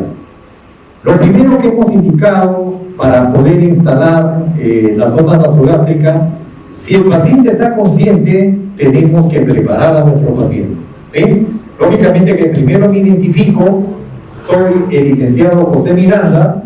Señor Pedro, vamos a instalarle una sonda para que usted se pueda, ¿no?, alimentar a través de esta sonda en vista de que tiene un problema, ¿no?, a nivel gástrico. El paciente, lógicamente, que él debe entender cuál es la finalidad, cuál es el propósito de la instalación de la sonda nasogástrica, ¿sí? Si el paciente, lógicamente, que tiene parálisis de la mitad del cuerpo, probablemente hemos indicado que va a tener el problema de la deglución. No va a poder deglutir, y si no deglute, lógicamente que este paciente no va a poder ingerir los alimentos, ¿sí? Si esto fuera el caso. Una vez que ya hemos preparado al paciente, porque el paciente está consciente, el siguiente procedimiento es ubicar la posición. La posición, si el paciente está consciente, lo podemos colocar en ángulo de 45 grados y en caso que sea pertinente, también lo podemos colocar en ángulo de 90 grados, ¿sí? Frecuentemente utilizamos la posición de 45 grados porque es más cómoda para el paciente. Si el paciente puede tolerar 90 grados, podemos colocarlo en 90 grados. Pero depende mucho de qué, de la condición. Puede ser que el paciente tenga un traumatismo vertebromedular, como ya hemos indicado, y que tenga bastante precaución de no generar la hiperextensión del cuello, ¿sí? Muy bien, una vez que ya he preparado a mi paciente, lo siguiente, tengo que verificar el material que voy a utilizar. ¿Ven? Entonces, lo primero que tengo que tener en consideración es el material. ¿Ven? Ustedes saben que lo primero que tengo que hacer es la asepsia médica, el lavado de manos. ¿Sí? Por eso que necesariamente cuando yo ingreso ya al procedimiento, he realizado el lavado de manos y lógicamente el lavado de manos con los 11 pasos fundamentales que ya ustedes conocen. Entonces ya he realizado rigurosamente el lavado de manos. ¿Sí? Después, ¿qué tengo que tener? Tengo que tener los guantes estériles. Todo el material que yo voy a utilizar tiene que ser estéril. ¿Por qué? Porque el dispositivo, este dispositivo que voy a utilizar, va a ir a cavidad de la vía digestiva. Entonces tiene que ser estéril. Entonces ya tengo mis guantes estériles. También es importante tener un paquete de gas estéril para hacer la limpieza de las fosas nasales. ¿Sí? Ahora, para hacer la limpieza de las fosas nasales, no puedo utilizar un primer guante, puede ser guantes descartables, ¿no? Para no utilizar el guante estéril. El guante estéril, lógicamente, ¿qué va a hacer? ¿Para qué? Para la introducción. Para hacer la limpieza de las fosas nasales, probablemente puedo utilizar guante descartable. ¿Sí? Después tengo que tener en consideración, ¿no?, el tipo de sonda que voy a utilizar. ¿Sí? Habíamos indicado que hay sondas, ¿no?, de polietileno, hay sondas, ¿no?, de siliconadas, ¿no?, de poliuretano. Dependiendo del tipo de sonda, lógicamente que va a ser, ¿no?, vamos a tener en cuenta la duración. Lógicamente que la gran mayoría de las sondas que utilizamos en el hospital no son sondas, ¿no?, que duran 7 días. ¿Sí? No son siliconadas. Son las sondas normales que utilizamos, son las sondas, ¿no?, frecuentes que utilizamos, y cuando existe la necesidad de un paciente postrado, ¿no?, ya no será de polietileno, ya tendrá que ser una sonda, pero una sonda siliconada, que por lo menos me dure 1 mes, 2 meses, 3 meses. ¿Sí? Acá tenemos nuestra sonda. Después tenemos que tener en consideración, ¿no?, la jeringa. ¿La jeringa para qué me va a servir? Lógicamente que me va a servir para poder introducir aire y también para aspirar contenido. Puede ser una sonda de 20 centímetros o también puede ser una sonda de 100 centímetros. ¿Sí? Frecuentemente para el lavado gástrico utilizamos de 100 centímetros, ¿no? Muy bien. Después tengo que tener en consideración el esparadrapo para hacer la fijación de la sonda, ¿no? Una riñonera que también me sirva para poder hacer el lavado gástrico en caso sea necesario, ¿no? Y también un recipiente con agua, ¿no?, para poder confirmar la posición. ¿Sí? Y lo que sí necesito es el estetoscopio, ¿no?, el estetoscopio para poder auscultar, ¿no?, para poder auscultar el pasaje al momento que he colocado. Lógicamente que debo auscultar al momento que introduzco el aire a nivel del epigastrio, debo escuchar la burbuja. ¿Sí? Y a nivel, lógicamente que si también quiero comprobar con este recipiente con agua, ¿no?, voy a colocar la parte distal de la sonda para ver si hay la generación de burbuja. ¿Sí? Muy bien. Entonces, solamente para hacerles recordar la parte anatómica, ¿no?, ya les he indicado, la sonda va a ingresar a través de ¿dónde? Va a ingresar a través de las fosas nasales. ¿Sí?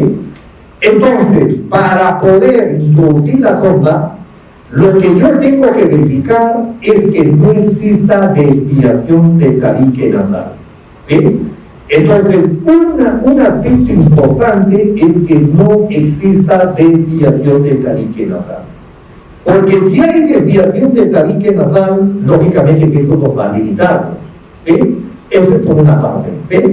Hay personas que lamentablemente tienen estrechez de las fosas nasales. ¿Sí? Lamentablemente es algo congénito, tienen estrechez.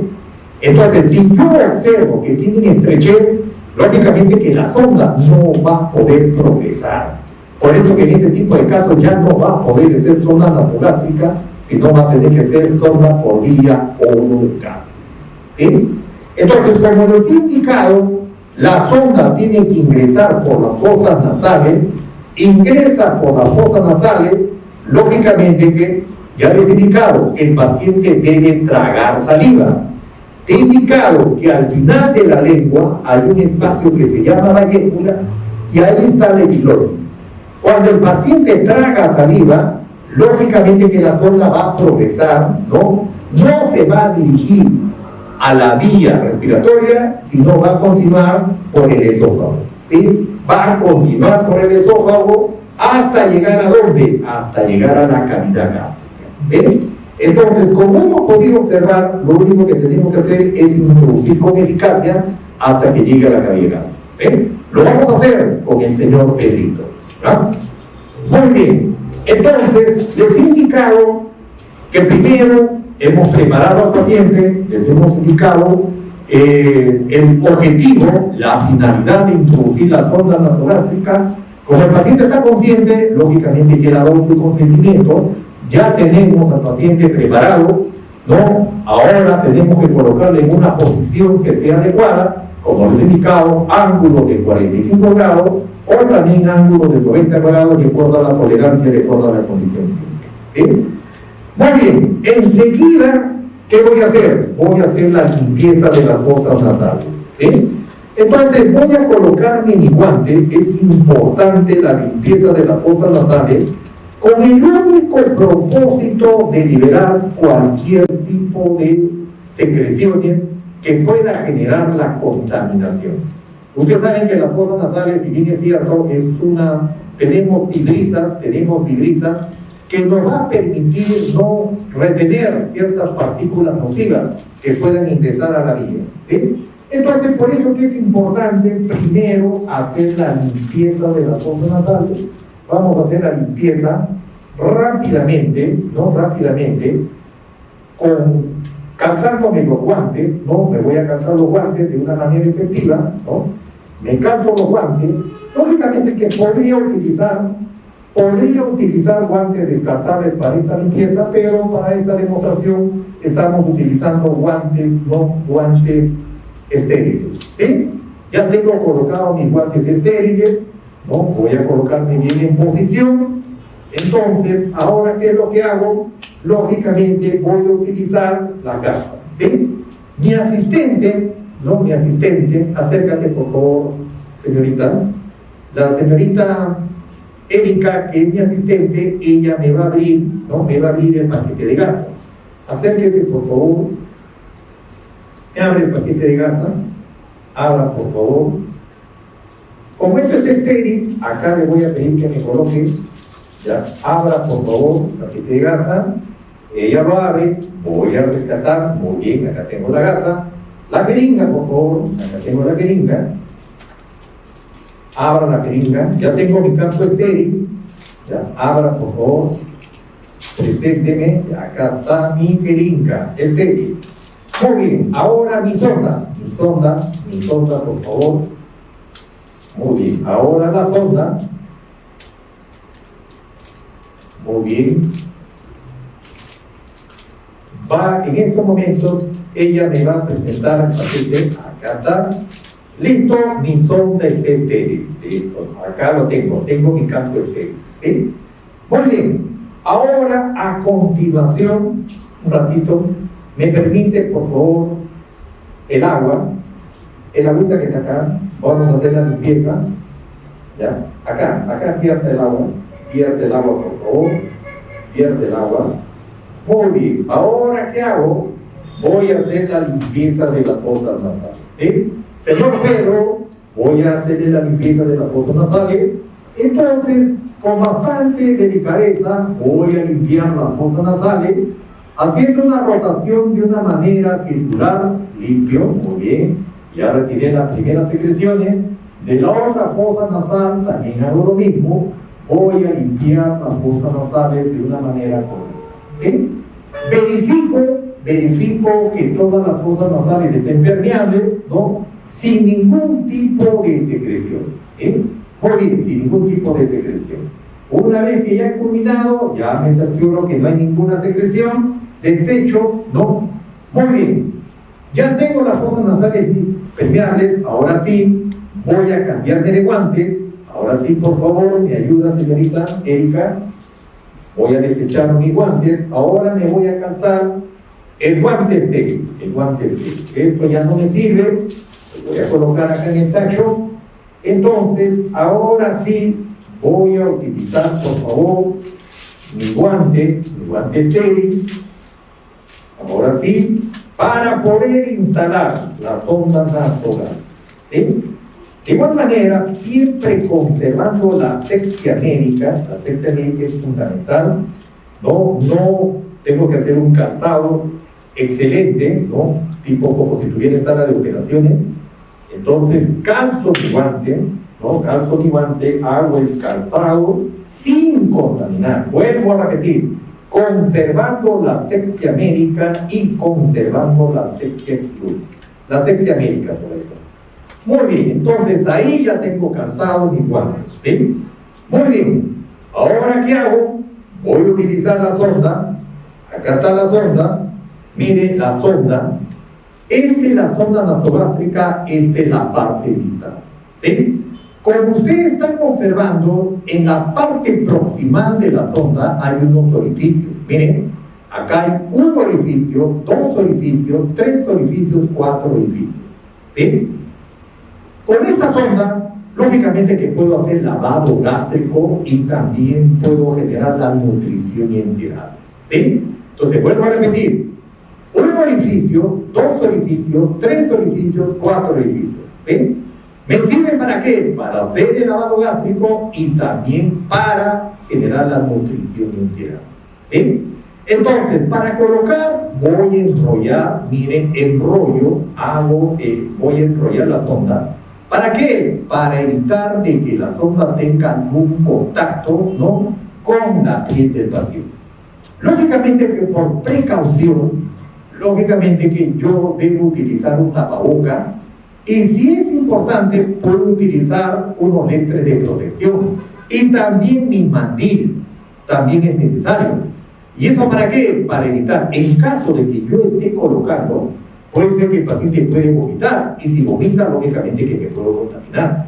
Entonces, es recomendable utilizar los lentes de protección, sobre todo cuando vamos a manejar pacientes que son inmunosuprimidos, pacientes que pueden tener, que estén contaminados con hepatitis viral tipo B, pacientes que estén contaminados con el VIH-Sida, o pacientes que tengan problemas de tuberculosis pulmonar, o pacientes que estén con el COVID-19. Entonces tenemos que tener esas precauciones, ¿sí? Muy bien.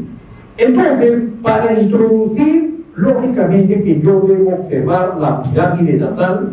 Entonces, como yo estoy observando la pirámide nasal está intacta, no hay desviación del tabique, no hay desviación del tabique.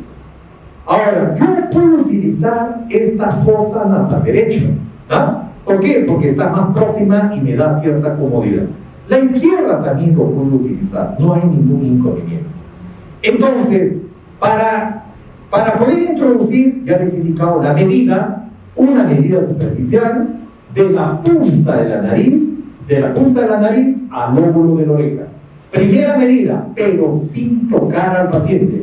Punta de la nariz, lóbulo de oreja. Primera medida. Segunda medida, de la punta de la nariz al lóbulo, miren, al apéndice cifoide. Vuelvo a repetir. Punta de la nariz al lóbulo de la oreja. Primera medida. Hago el primer reparo y después de la punta de la nariz al apéndice cifoide, al final del esternón. Esto es más o menos lo que va a introducirse hasta llegar a la cavidad gástrica, ¿sí? Aproximadamente el esófago tiene 25 centímetros. Entonces, la cavidad desde la nasofaringe, desde la punta de la nariz hasta llegar a la faringe, más o menos 20-25. Por eso, si ustedes se dan cuenta, más o menos este segmento tiene entre 45 y 50 centímetros. que es más o menos la longitud que nosotros vamos a introducir para llegar hasta la cavidad gástrica. Entonces, siempre sujetando mi sonda, ¿no? Ahora lo voy a lubricar la sonda, ¿no? Lubrico la sonda, hago la lubricación de la sonda, ¿no? Y voy a introducirlo, ¿sí? Señor Pedro, voy a introducir la sonda y a medida que voy introduciendo, por favor le voy a pedir que trague saliva, ¿sí? Entonces, al señor Pedro le indico que trague saliva, señor Pedro, trague saliva, siga tragando saliva, siga tragando saliva, ¿no? Sigue tragando saliva. Miren, ahí llegó hasta el tope, ¿sí? Muy bien, ahí ha llegado hasta cavidad gástrica, ¿sí? Entonces, una vez que ya llegó a cavidad gástrica, entonces, ¿qué tengo que hacer? Lo que tengo que hacer es comprobar, ¿sí? Entonces, para comprobar, ¿no? ¿Qué hago? Lógicamente que voy a inyectar, ¿cuántos centímetros de aire? Voy a inyectar 20 centímetros de aire. Acá voy a inyectar 20 centímetros de aire. Muy bien. Señorita Erika, por favor, acérquese, señorita Erika. Ella va a ausculte, por favor, agarra esta sondita, este estetoscopio, ya. Ausculte, si pasa, coloque ahí en el estómago, voy a insuflar el aire, ¿ya? Ella va a auscultar el pasaje del pulmón, ¿sí? Colócate acá en tu oído y ausculta el pasaje del pulmón. Vamos a auscultar. Ya, oculta acá al lado del estómago, libéralo, tú que estás con tu mano, ya, ahí, acá, a nivel del epigastrio, ahí, listo, ella va a ocultar. Inyecto el aire, ¿hay burbujas? Me indica que sí hay burbujas. Entonces, ¿eso qué significa? Ella está ocultando que hay burbujas. Si hay burbujas, cuando yo inyecto aire, mire, 20 centímetros, otra vez, voy a introducir y hay aire, hay burbujas. ¿Eso qué significa? Significa que la sonda está en cavidad gástrica. Pero todavía no estoy convencido. Entonces, ¿qué hago? Voy a agarrar este recipiente y voy a colocar la punta distal, mire, lo voy a colocar acá, y también acá, en este recipiente con agua, no debe de haber, acá sí no debe haber burbujas, porque si hay burbujas, significa que el dispositivo está en vía respiratoria. Entonces yo coloco la parte distal de la sonda, lo coloco sobre el recipiente con agua. Si no hay burbujas, está en cavidad gástrica. Y si hay burbujas, lógicamente que está, ¿dónde está? Si hay burbujas, está en vía respiratoria. Si no hay burbujas, está en cavidad gástrica. Muy bien, ya, lo último que hago, introduzco. Ahora sí lo que voy a hacer, voy a aspirar. Mire, voy a aspirar y lo que está saliendo es contenido gástrico. Mire, está saliendo contenido gástrico de color amarillo. Voy a eliminar este contenido. Elimino, ya verifiqué, había uno más, una comprobación más, sigue saliendo contenido gástrico. ¿Listo? Muy bien, entonces ya tengo la seguridad que la sonda nasogástrica está ¿dónde? ¿No? Está en cavidad gástrica, ¿sí? Entonces, ¿qué hago a continuación? Lo que voy a hacer a continuación, voy a hacer la fijación, ¿sí? Ahora, para hacer la fijación, concluyo acá, le pongo en sus orejitas, ahora voy a hacer la fijación, ¿sí? Entonces, como ya introduje, no hay necesidad, ahora sí voy a retirar mis guantes, retiro mis guantes, ¿no? Ya no me sirven, y ahora sí voy a hacer la fijación. Bueno, te voy a enseñar una fijación que te puede servir, ¿no? Porque acá necesito que tú fijes con precisión, ¿ya? Vamos a hacer un pequeño pantaloncito, ¿ya? Un pequeño pantaloncito. Observa, Acá está. Voy a hacer un pequeño pantalón. Acá está. ¿Listos? Este pequeño pantalón lo voy a adherir. Acá lo voy a adherir a la nariz. Ahí está. ¿Sí? Ahí está el pantalón. ¿Listo? ¿Qué más hago? Ahora este pequeño pantalón lo voy a fijar de esta manera. Observa. Primero hago la fijación, miren, del lado izquierdo, hago la fijación, observa, ahí lo voy envolviendo de tal manera que no se salga la sombrilla. Miren, de la misma manera, hago con el otro pantaloncito, voy a envolver, hago la envoltura, miren, hago la envoltura de esta manera, ¿no? Ahí. ¿Sí? Muy bien. Una vez que ya he vuelto, ahora si tú quieres tener mayor seguridad, si deseas, puedes colocar otro pantaloncito. Si deseas, puedes hacerlo nuevamente. Si quieres tener mayor seguridad, va a estar más tiempo. Entonces, haces nuevamente tu pantalón para darte la seguridad del caso. Si quieres tener mayor seguridad, vuelves a colocar nuevamente sobre tu pirámide, ahí, doble pantalón. Entonces comienzas a fijar de esta manera, fijas firmemente, haces una fijación firme y segura. ¿Está? El otro pantaloncito, de igual manera, hace la envoltura y comienzas a fijar. Haces una fijación, pero de tal manera que ahí, por ejemplo, ya tengo la fijación. Ahora, en la parte distal también hago la fijación. Como esto está fijado, entonces también puedo hacer la fijación transversa. Ahí está, transversa. ¿Listo? Ahí está. Entonces, miren, yo tracciono, miren, voy a hacer fuerza, miren, tracciono y no sale, miren, no sale. Entonces te recomiendo esta fijación tipo pantalón, que es la más segura. Es lo que utilizamos frecuentemente en el hospital. ¿Sí? Entonces acá hemos visto que sí está bien, está sostenida, ¿no? Está en el punto de fijación y lo une, miren, al final, el cabo distal, colocas este dispositivo de esta manera y lo colocas en la orejita. ¿Listo? Ahí está tu paciente. Tiene la comodidad del caso. ¿Sí? Muy bien. Esto es la instalación de la sonda nasogástrica para alimentación o también para administrar medicamentos o también ¿para qué? Para hacer lavado gástrico. Ahora, quiero hacer lavado gástrico.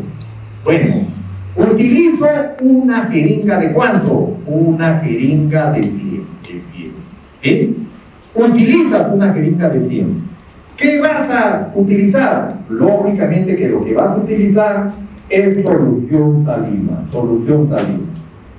Introduce 100 centímetros de solución salina, observa, ¿no? Vamos a introducir 100 centímetros de solución salina, observa, cargando la solución salina, para hacer el lavado gástrico, porque el señor Pedro se ha intoxicado, ¿sí? Se ha intoxicado. ¿Con qué se ha intoxicado? Se ha intoxicado con benzodiazepina. Se ha tomado el señor Pedro, intentado suicidarse, ¿ha tomado cuánto? Ha tomado 100 tabletas de benzodiazepina. Entonces, lógicamente que lo que yo voy a hacer el lavado gástrico. ¿Cuánto le estoy colocando? Le estoy colocando 100 centímetros. ¿Sí? 100 centímetros. Entonces voy a introducir, introduzco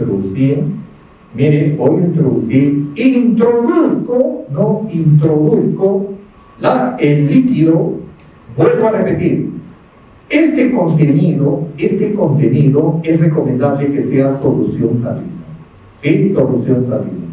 Porque cada vez que hacemos lavado gástrico, lógicamente que podemos barrer el suelo. ¿Sí? Entonces, lo que ingresa es lo que debe salir. ¿Estamos de acuerdo? Lo que ingresa es lo que debe salir. ¿Cuántas veces voy a realizar este procedimiento? Las veces que sean necesarias. ¿Hasta cuándo? Hasta que salga el líquido claro. ¿Ven? Hasta que salga el líquido claro. ¿Ven? Una vez que ya salió el líquido claro, no hay ninguna partícula, entonces ahí recién dejo de realizar el lavado. ¿Ven? Vuelvo a repetir, el lavado tiene que ser lo más precoz posible, porque ustedes saben que el ácido clorhídrico comienza a desintegrar. ¿Qué desintegra? Desintegra las partículas. Entonces, antes que se desintegre, lógicamente que puedo hacer el lavado gástrico. ¿Sí? Ahora, lógicamente, para comprobar de que sí el paciente, de que el paciente, lógicamente, no tenga ningún tipo de riesgo, ¿qué puedo hacer? Puedo utilizar carbón activado. De 25 a 30 gramos de carbón activado, también lo diluyo, lo voy a diluir en una sustancia, más o menos que pueden ser 500 mililitros, igualito, este es el carbón activado, que ya ha sido diluido, 25 a 30 gramos, en 500 centímetros, y lógicamente que este carbón activado, ¿qué va a hacer este carbón activado? Este carbón activado yo lo voy a introducir, ¿y qué va a hacer? El carbón activado, ¿qué hace? Se adhiere. Estas moléculas de carbón activado se van a adherir ¿a dónde? Se van a adherir al medicamento que ha tomado. ¿Qué ha tomado el señor Pedro? Benzodiazepina. Entonces el carbón activado se adhiere y lógicamente que no va a permitir la absorción. Lo que queremos es que no se absorba la sustancia que ingerimos. Puede ser cualquier tipo de fármaco, una intoxicación medicamentosa o una intoxicación con órganos fosforados. ¿Hago el lavado gástrico? Bueno, hasta que haya revertido, haya sido retirado todo el contenido en cavidad gástrica. Una vez que ya termina el procedimiento, le agradezco la colaboración al paciente si está consciente y lógicamente con eso ya hemos culminado esta demostración. Lo dejamos en posición de seguridad.